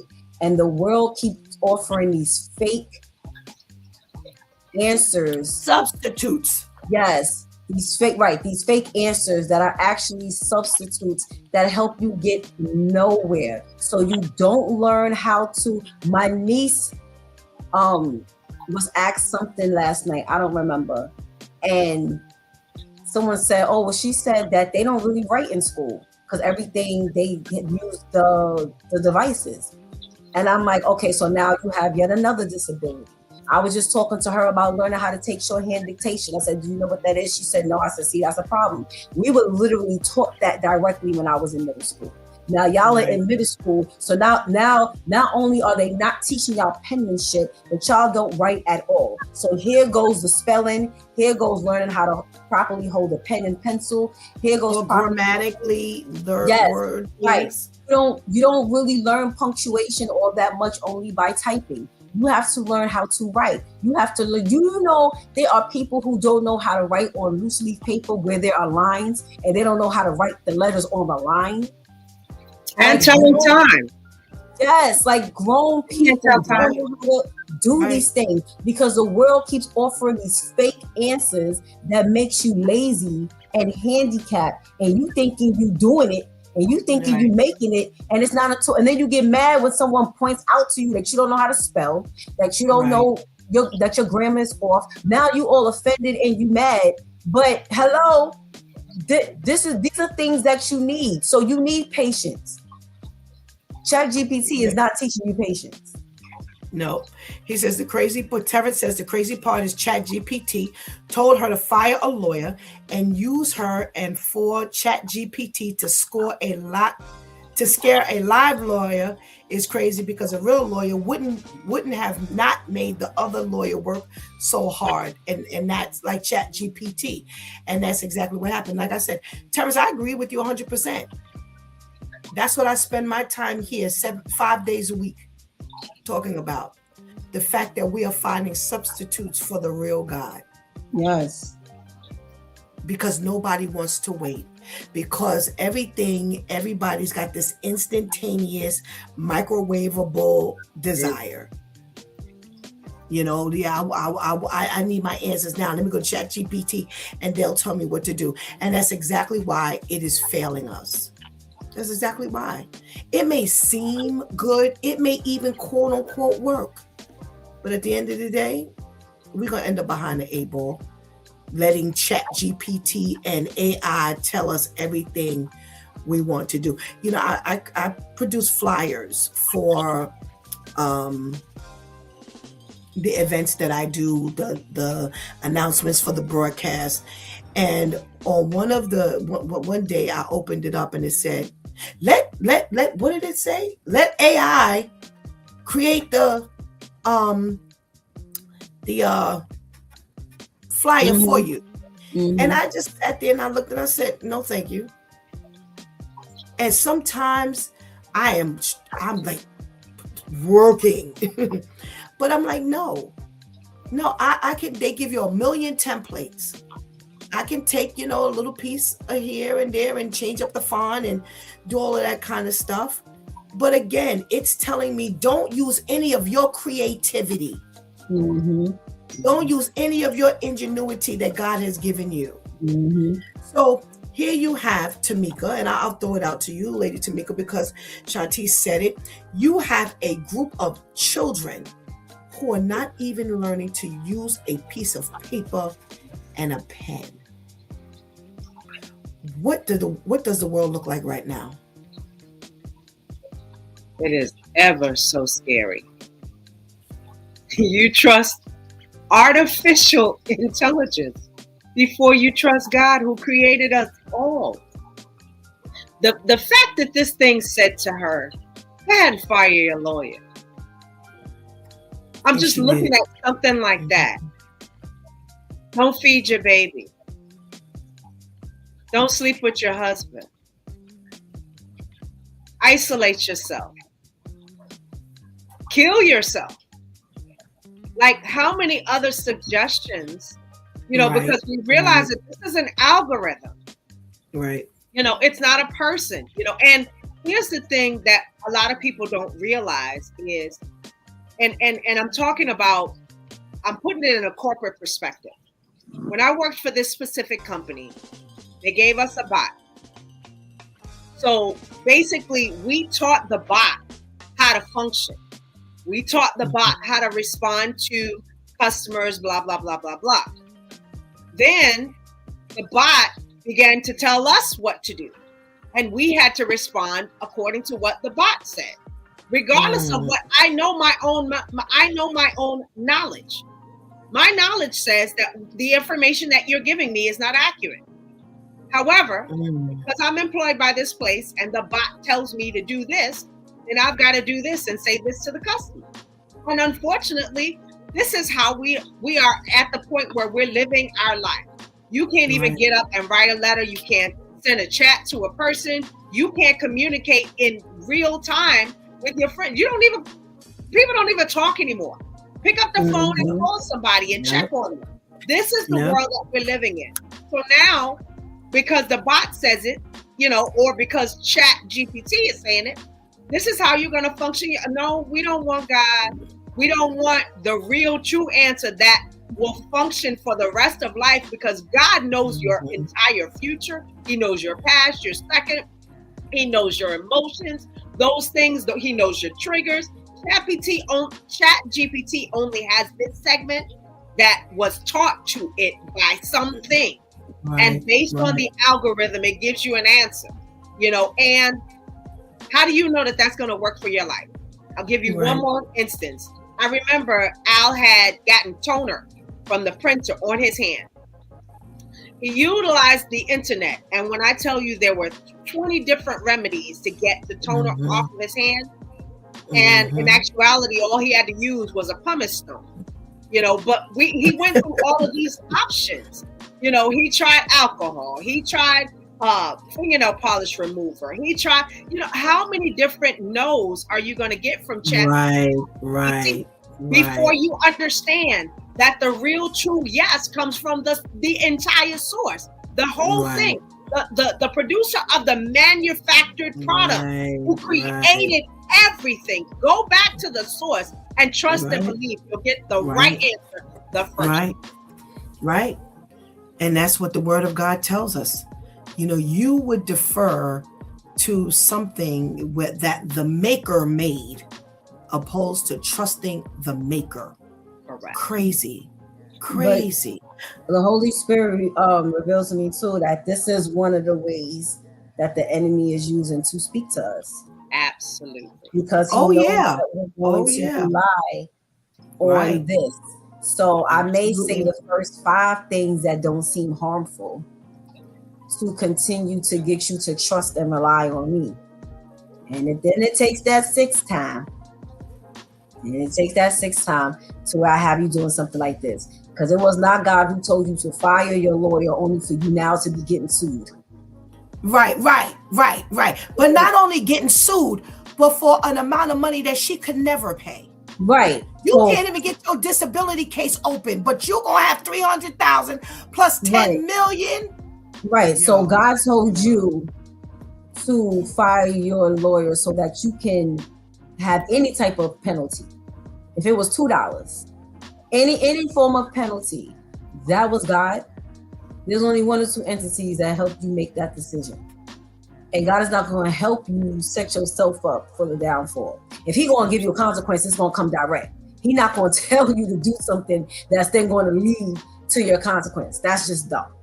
The devil would do that, but God wouldn't do that. And once the Holy Spirit revealed that to me, and I was like, yeah, absolutely right. And I remember we were on my church group and I were talking, and it came up about the videos that they have on YouTube, like Sleep with God and, you know, all of this, and they'll, you know, be having like the rain in the background, and so you can listen to the rain, and then they'll be reading verses and stuff. And I said, and it was like, you know, I don't trust that. I don't do that. I said, well, actually, that's ironic y'all say that, because I fall asleep to that a lot. I fall asleep. I said, and not only that, there have been plenty of times I wake up to verses that are being said that either answer something that I've asked God or prayed about. I said, but again, a lot of that comes with discernment, because I agree with y'all that you do have to stay on point, because while you fall asleep, if the enemy is trying to now use that lulling as you, right. And like one of them said, because of course when you're asleep, you're completely vulnerable. You don't know nothing. But like they said, if you're praying before you go to bed, and now you're figuring, oh, you know, I'll just put this on, the Holy Spirit will bless you with that discernment. Like, no, don't watch that one. Don't play that one, or don't do any of these at all. He definitely will. Right. But yeah, this is definitely one of the ways the enemy will now try to use to dictate. And he's trying to come up with all different kind of tactics that he know we're lazy enough to follow, and we're just gonna go right along with it. And it's sad that he can rely on us relying on him. Yep. ChatGPT, Terrence says, these tablets, all the things they take out of school is to control us. That's what it's all basically, you know, about. Control. You're absolutely right. The enemy has designed higher ups to design these things. So now it makes it look official. And you know, it's for the benefit of the kid. Anika says can't read script or write it. Dumb down the students. I remember when one of the girls went to what do you call it?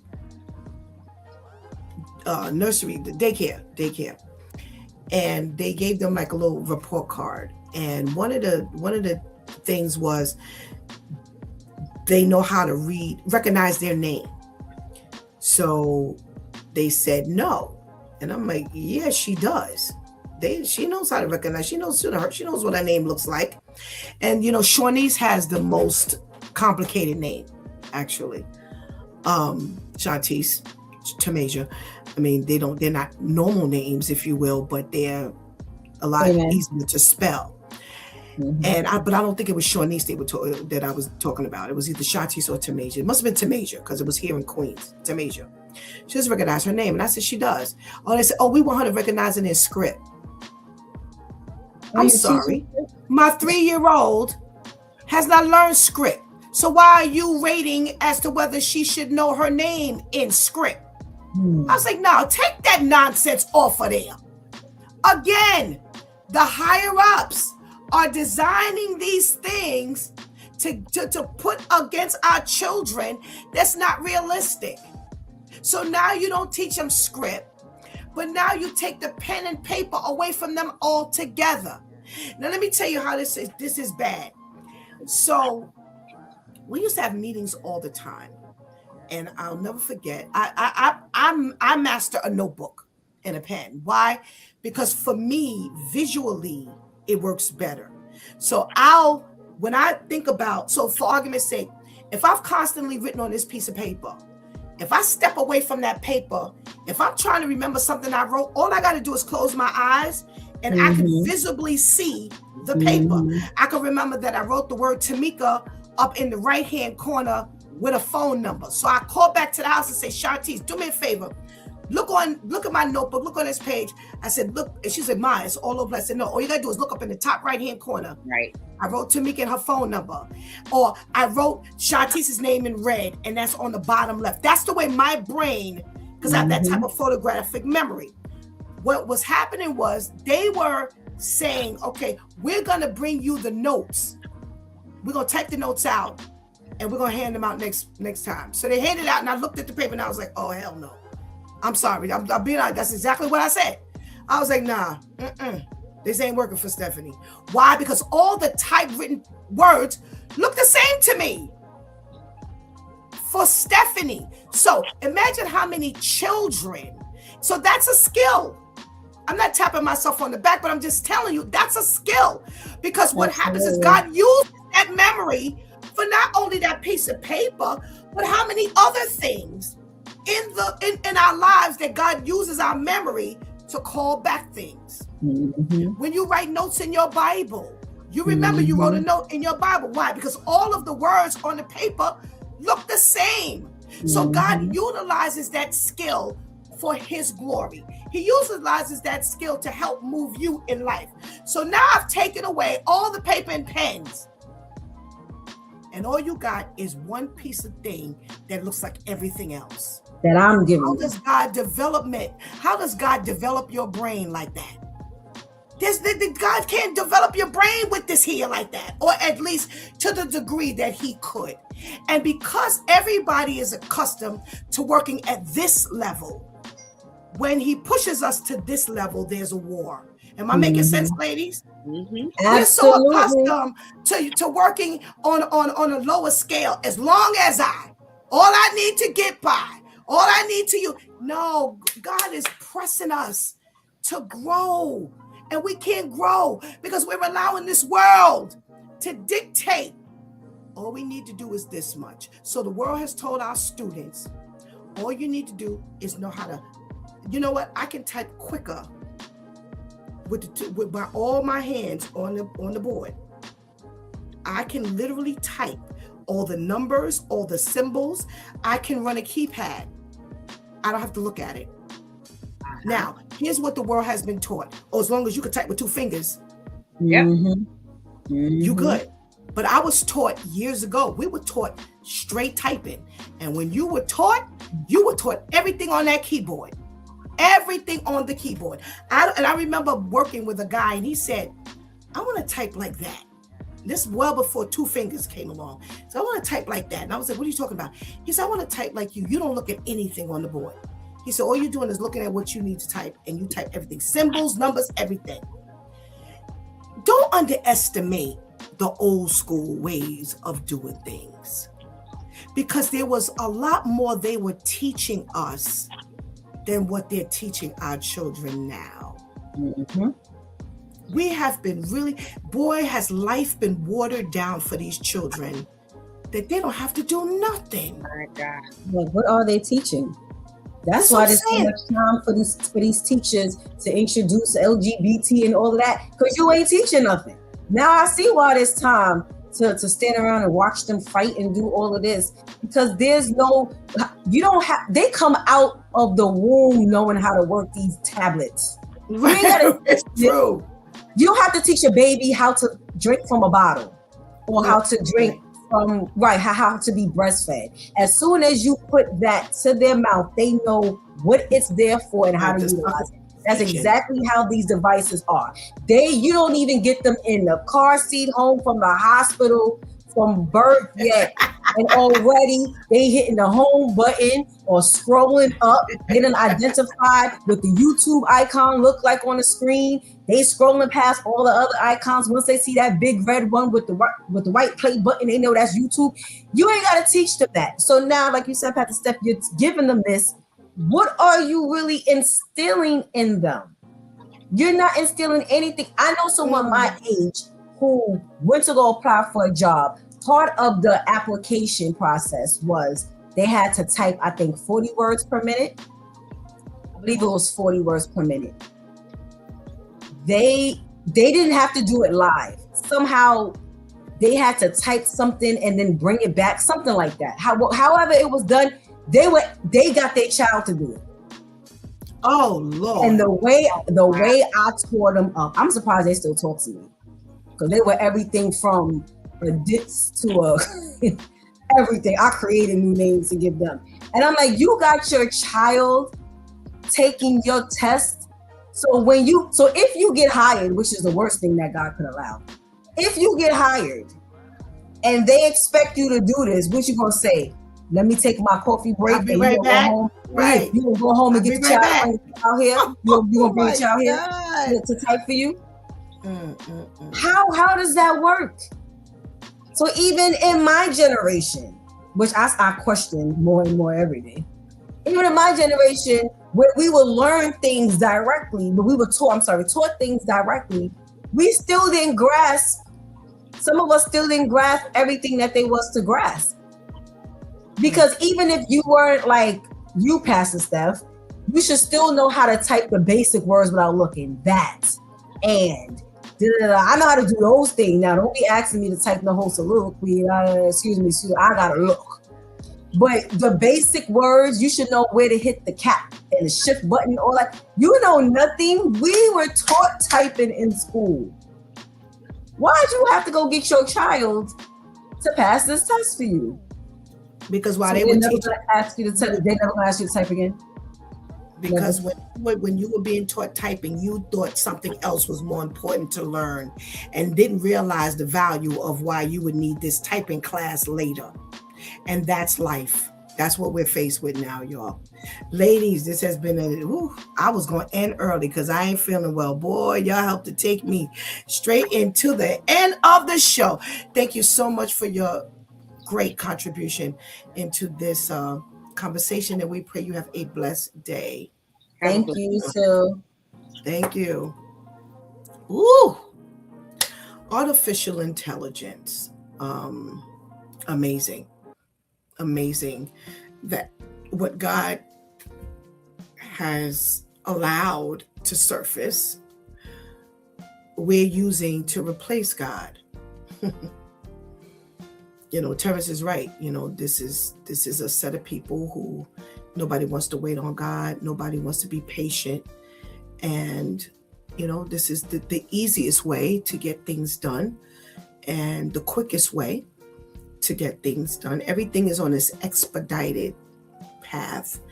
And, I'll go back to what I just said about the typing class. You didn't think much of the typing class. You thought, I'd rather go hang out in the hallway, or I'd rather not go to school today, or whatever the situation was, not knowing that later on, that skill would benefit you. It's a breakdown. And this is why, listen, we're becoming extinct. God spares my life. I'll be 60 years old. I'm involved with my grandchild's life heavily, but a lot of times me and her mother and Shantice, we war against Shawnee's. She does not agree with a lot of things that we say, despite the fact that she was raised in certain things. I'm not teaching Mariah anything that I didn't teach her mom, but because people get older and people have their own mind and people do things the way they want to do it, and, they war against certain things or whatever have you, that this is, so now she's doing certain things with her daughter that I'm like, nah, keep them standards up. Mariah, don't do that. Mariah, don't do that. But yet when she's home, mom says it's okay. And mom is not seeing what Stephanie is seeing. Mom is not seeing what her mother is seeing. Mom forgets that you're in your 30s. I'm getting ready to walk into 60. God spare my life. I've seen a lot. Not only have I seen a lot, I'm investing. So I don't go into anything on just kind of being on the outside. Anything I get involved in, I'm involved in. So I get to see. And I don't talk as much as I observe and pull in. You know, it may seem like I talk a lot, but believe me, before I speak, I have caught very little I miss. I tell people very little. If I'm in that room, I ain't missing much. Why? Because God has to use me later. So if I'm a bubblehead and I don't pay attention to things, how can I bless you? Right? So I constantly remind Shawnice, I'm sorry, you're 35. You have not seen or know the things that I know. You are not watching the result of all the negligence, all of the quick microwavable things, all of the expedited things. You're not seeing how people are suffering right now because they wanted to go, straight. No stops, no pauses, no detours, no nothing. They just wanted to go straight and they did whatever they needed to do to get there. And I said, you're not seeing that. You're not seeing the result of that. You're not old enough to see the result of that. So respect what I'm saying. You may not agree, but respect what I'm saying. To now, let me filter that into your daughter. And we may not agree. And I'm not trying to be her mother, but I'm trying to prevent her from suffering. I worked hard for you girls. I wasn't perfect, but I worked hard for you girls. God gave me what he gave me for you girls. And I'm watching as you are adults now, that those things, so you're warring against what I'm teaching Mariah, but the same things have benefited you. Ooh. Boy, are we paying attention? Shawnice has her own life, making her own decisions, but everything Shawnice is doing is from what I taught her. She just graduated last May with her master's in social work. It was your mother who would not allow you to sit still when you wanted to parlay. And you just was like, oh, well. I went to school and they said to me, hey, Shawnice she's not bad, but Shawnice is just here. We don't even know she's here. And that's Shawnice. That's Shawnice. To Major, everybody knows she did. Shantice, yeah, we'll get to know Shantice. But to Shawnice, she would blend in the room. Nobody would know she was there. That's just the way she was. She just melt in. She wouldn't have a lot to say. Blah, blah, blah, blah, blah. And I was like, nah, mm-mm. And I pushed her. God opened the door for me to push her into, because I was pushing her, but it was limited until God opened that door and I pushed her there. And I'll never forget, she came to me one day and she was like, I don't want to go to college. And I was like, I didn't expect for you to go to college, but you're going to finish K through 12. I don't care what you do. You living in here, you're going to finish that much. Now, whether you decide that when you graduate, you get a job or graduate and go to college, I'm all for you. But you're going to finish that, because that K through 12 teaches you some fundamentals that you need for your life. Well, when I looked up, homegirl was going for her associates, and I was like, oh, nice, in social sciences, human sciences. Then when I looked up, she was like, I'm going for my bachelor's.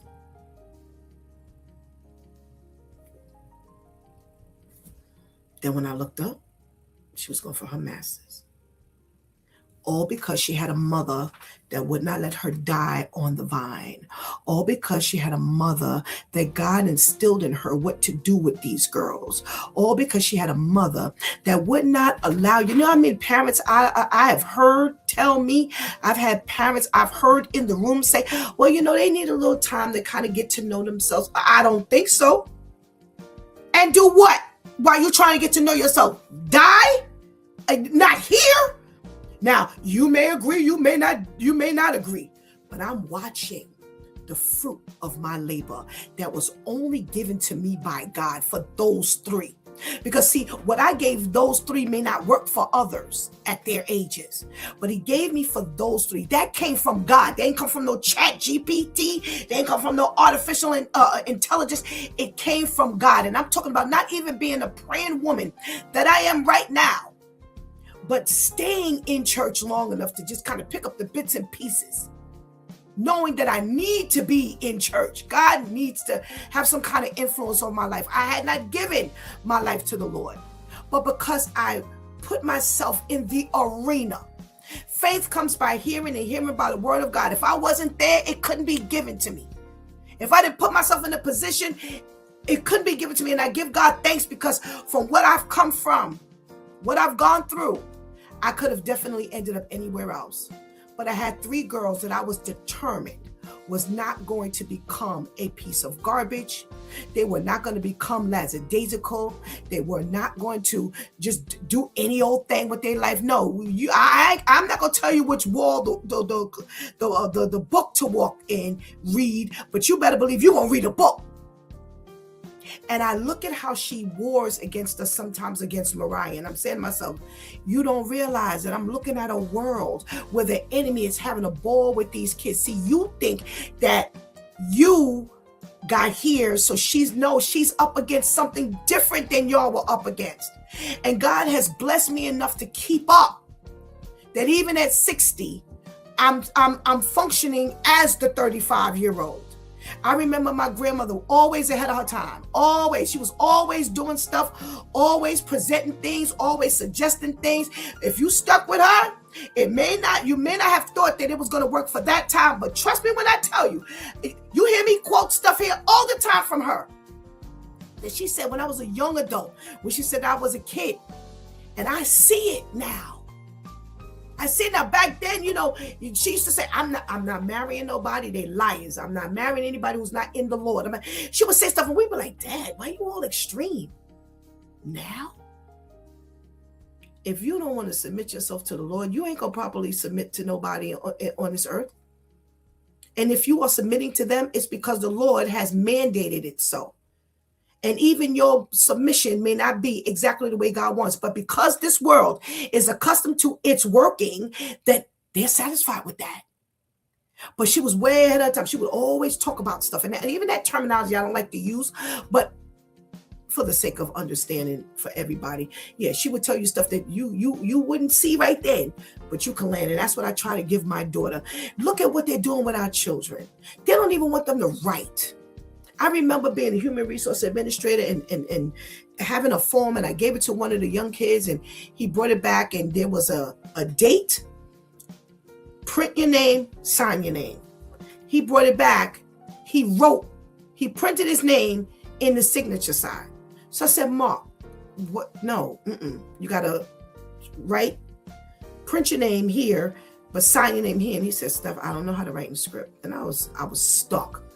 Because that was the first time I had ever heard that a grown person could not sign their name. And I was like, they didn't teach you that in school, huh? He was like, nah. I was like, okay. Something that's key is a signature. Because when you go for that house, you want a house, you ain't putting your printed name on the signature line. See, we don't think like that. We don't think about how God is preparing us for real life. And ChatGPT is not real life. I don't care what you use it for. I don't care how little you use it. That is not for real life, because it is taking some advice from someone. You don't know where that's coming from. And you're going to hope that if you use that advice, it's going to be beneficial. You're going to hope that if you use that advice, it's going to work. I ain't got no time for hoping. Walking into 60 years old, I need for everything I do to work. I ain't got no time to throw caution to the wind. Keep my fingers crossed. Hold on to a rabbit's foot or a lucky charm. Knock on wood. And no, I need for this life to be nailed. I need to know that whatever I'm doing, God is pleased with. Because the next thing that happens is going to be relying on what happened 5 minutes ago. But we don't think like this. Well, think like this. Oh, ChatGPT is harmless. It's not harmless. It's not harmless. Vivian brought us a story that shows how harmless it's not. Because see, here's what you're gauging. Here's what you're gauging. You're saying, well, I wouldn't take that advice. But somebody just did. And look at the calamity it caused her. So you think you had a hard time with being disabled, they closed your case, and now even the judge is saying, no, we're not opening, I'm not pressing them to open up your case. You haven't brought a compelling argument enough for them to reopen your case. That means that you have no income, which means you can't even buy your food, pay your rent. But now you are in a partnered lawsuit. They're suing not only the insurance company, but they're suing you for $300,000 plus $10 million. Now they probably know they're not gonna get this money, but that don't mean that you ain't gonna be running back and forth to court. So guess what? You disabled sitting up in the courthouse. I'm disabled as well. And when I tell you that I suffered yesterday, I suffered. Only by the grace of God, I'm sitting here today.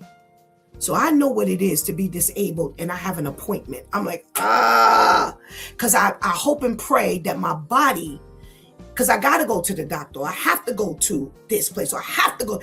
But you got to go. But you just pressing and hoping and praying that, listen, God, I hope you enable me to be able to go.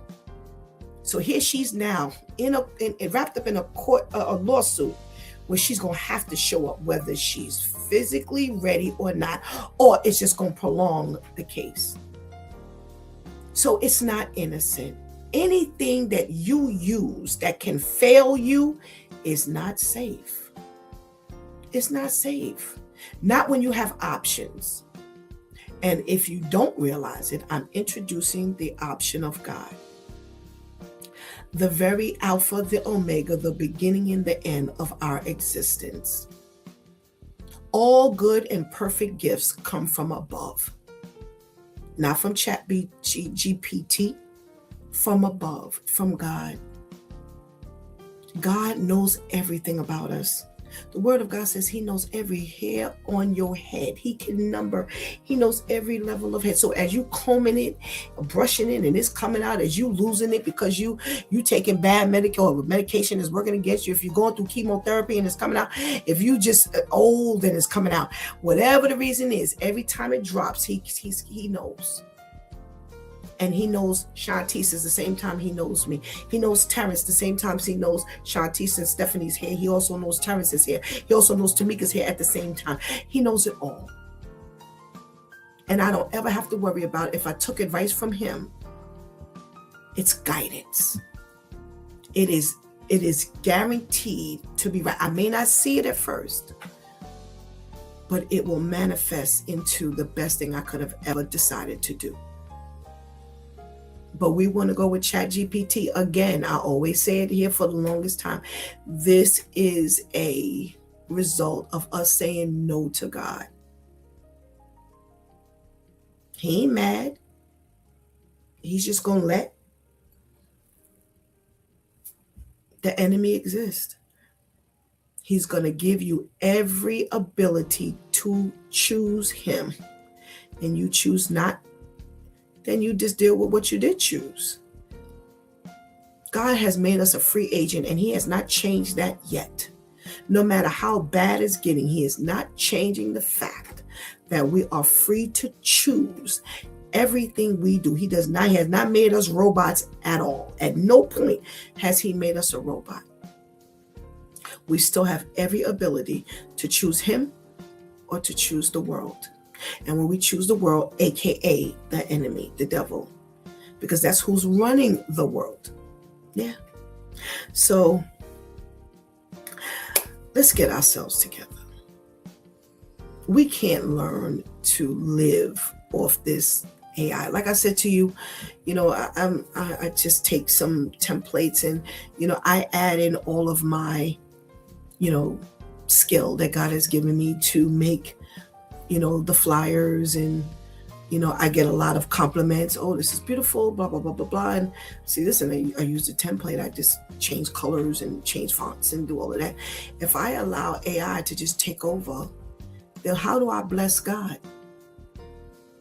I'm walking into, I told you the other day, when you go to the doctor, as you get older, they give you different things to do to prove that you're not like at the brink of Alzheimer's or dementia. Well, I need to keep that up on a regular basis because I need to be fresh and sharp for y'all. I need to be fresh and sharp for when I read that word of God. I don't need to be reading it and going, what did I just read? I can't understand it. Nah, that's like that. Nah, I need to be sharp for God. And whatever it's going to take, I'm going to get it done. And I pay for it. I sit here, I pay for it. 2 hours with you all, I pay for it. If a bed ain't near me, boy, I'm suffering. I gotta go lay down. I gotta go stretch my body. I gotta go move my hands. I gotta do things that's gonna keep my brain sharp. So if I allow artificial intelligence to even do something as create a flyer for me, and I think, okay, we're going to use this because I don't feel like working, then I'm deteriorating. They tell us all the time that we have to do things. We have to eat. We talk about that all the time. There are things that we do to keep ourselves sharp. Well, put ourselves in alignment with God is going to be what keeps us the sharpest. Guaranteed. And that's why, despite the fact, yesterday, when I tell you unbelievable pain I experienced yesterday. And I said to God, I said, why? Why does it feel like it's getting worse? My condition is getting worse. I said, I walked 20 minutes yesterday. I was paralyzed after that. I said, God, why is it that it's like I'm getting worse? But my brain, he ain't allowing nothing to touch that brain. This mouth, he ain't allowing nothing to touch that mouth. The body, y'all may open up your screens one day to His Due Time with Pastor Steph, and I might be in the bed. But I'm doing whatever I can do. It's, you need to walk, build your body up. You don't know what it's like for a 10, 15, 20-minute walk. About 20 minutes yesterday. And when I sat down, I was like, oh, I'm already paying for this. Halfway through the walk, on my way back, I was like, oh, Lord, I'm going to pay for this. But I praise God because whatever's happening with the physical, part of my body, my brain, but I don't have any stamina to do anything else. So whatever I do is done in increments. And that's how I serve God. But I will yet, with all that I am losing, I will yet to hand my life, my decision making to somebody's artificial intelligence. And that's why I told you the other day when somebody in the Lord said, oh, I went with ChatGPT and they told me to do such and such a thing. I was like, and your Bible didn't tell you to do that? I ain't say a word. The Lord, you couldn't pray about that thing? Because to me, whatever they were talking about was real simple. Oh, you do that. But that's because I'm in the Lord. And God gives you today for tomorrow. Whatever He gives you today behind this screen right now, you may not use everything for today, but you'll be prepared for tomorrow. I promise you. I promise you. I host this show, and that's what God does. I can't tell you when I have conversation with the different Due Time members. That's what they say. Sometimes we walk straight into it. By the time I hang up and disconnect with you guys later on in the day, something's smashing me. Like, oh, were you listening to the broadcast today? Because we just got finished talking about that thing. Yeah. I find myself saying that more now than before. Were you on? Because your answer was already there. Somebody in the past KL said it, or Tamika said it, or Ainsley said it, or Shanti said it, or somebody said it before we could even get out the day. And then sometimes it's like a week later, a few days later, you're like, we just got finished talking about that on the broadcast. God is preparing you every day for what you will come across. ChatGPT ain't doing that. You may not be able to take what ChatGPT gave you and apply it for everything. I don't care how innocent it is. I don't care how accurate it may be. So it says, you know what? Do this. In this instance, you asked a very direct question and they gave it to you. Very direct. Now, you can apply that across the board, but whatever God gives you, I promise you, it is across your life that you can now make it. Okay, so let's get this going. Try Jesus, not ChatGPT. This 300,000 plus 10 million may not be your result, but I tell you one thing, you may want that opposed to what you may get behind the back end. All righty? All right. You've been watching It's Due Time with Pastor Steph. Join us Monday through Friday from 7 a.m. to 9 a.m. where we discuss matters of the heart, mind, and spirit. As you go through your day, be sure to set your mind on things that are above, not on things that are on the earth. They will only serve as a distraction. Remember, prayer changes things. It's Pastor Steph signing off, and I want to thank my Due Time crew, the ladies, for always coming through big time. Thank you. Oh, Terrence, you were on it today. Thank you all for just being in this chat room and helping us do what we do. Thank you for just fueling us and keeping that conversation going. Could not do it without you. Please do not miss this opportunity right now to give your life to Christ. Please do not miss this opportunity to strengthen that relationship with the Lord right now, because later may not be yours. Later ain't promised to none of us. Until tomorrow, God spares, where it's Therapeutic Thursday. Until then, I love you.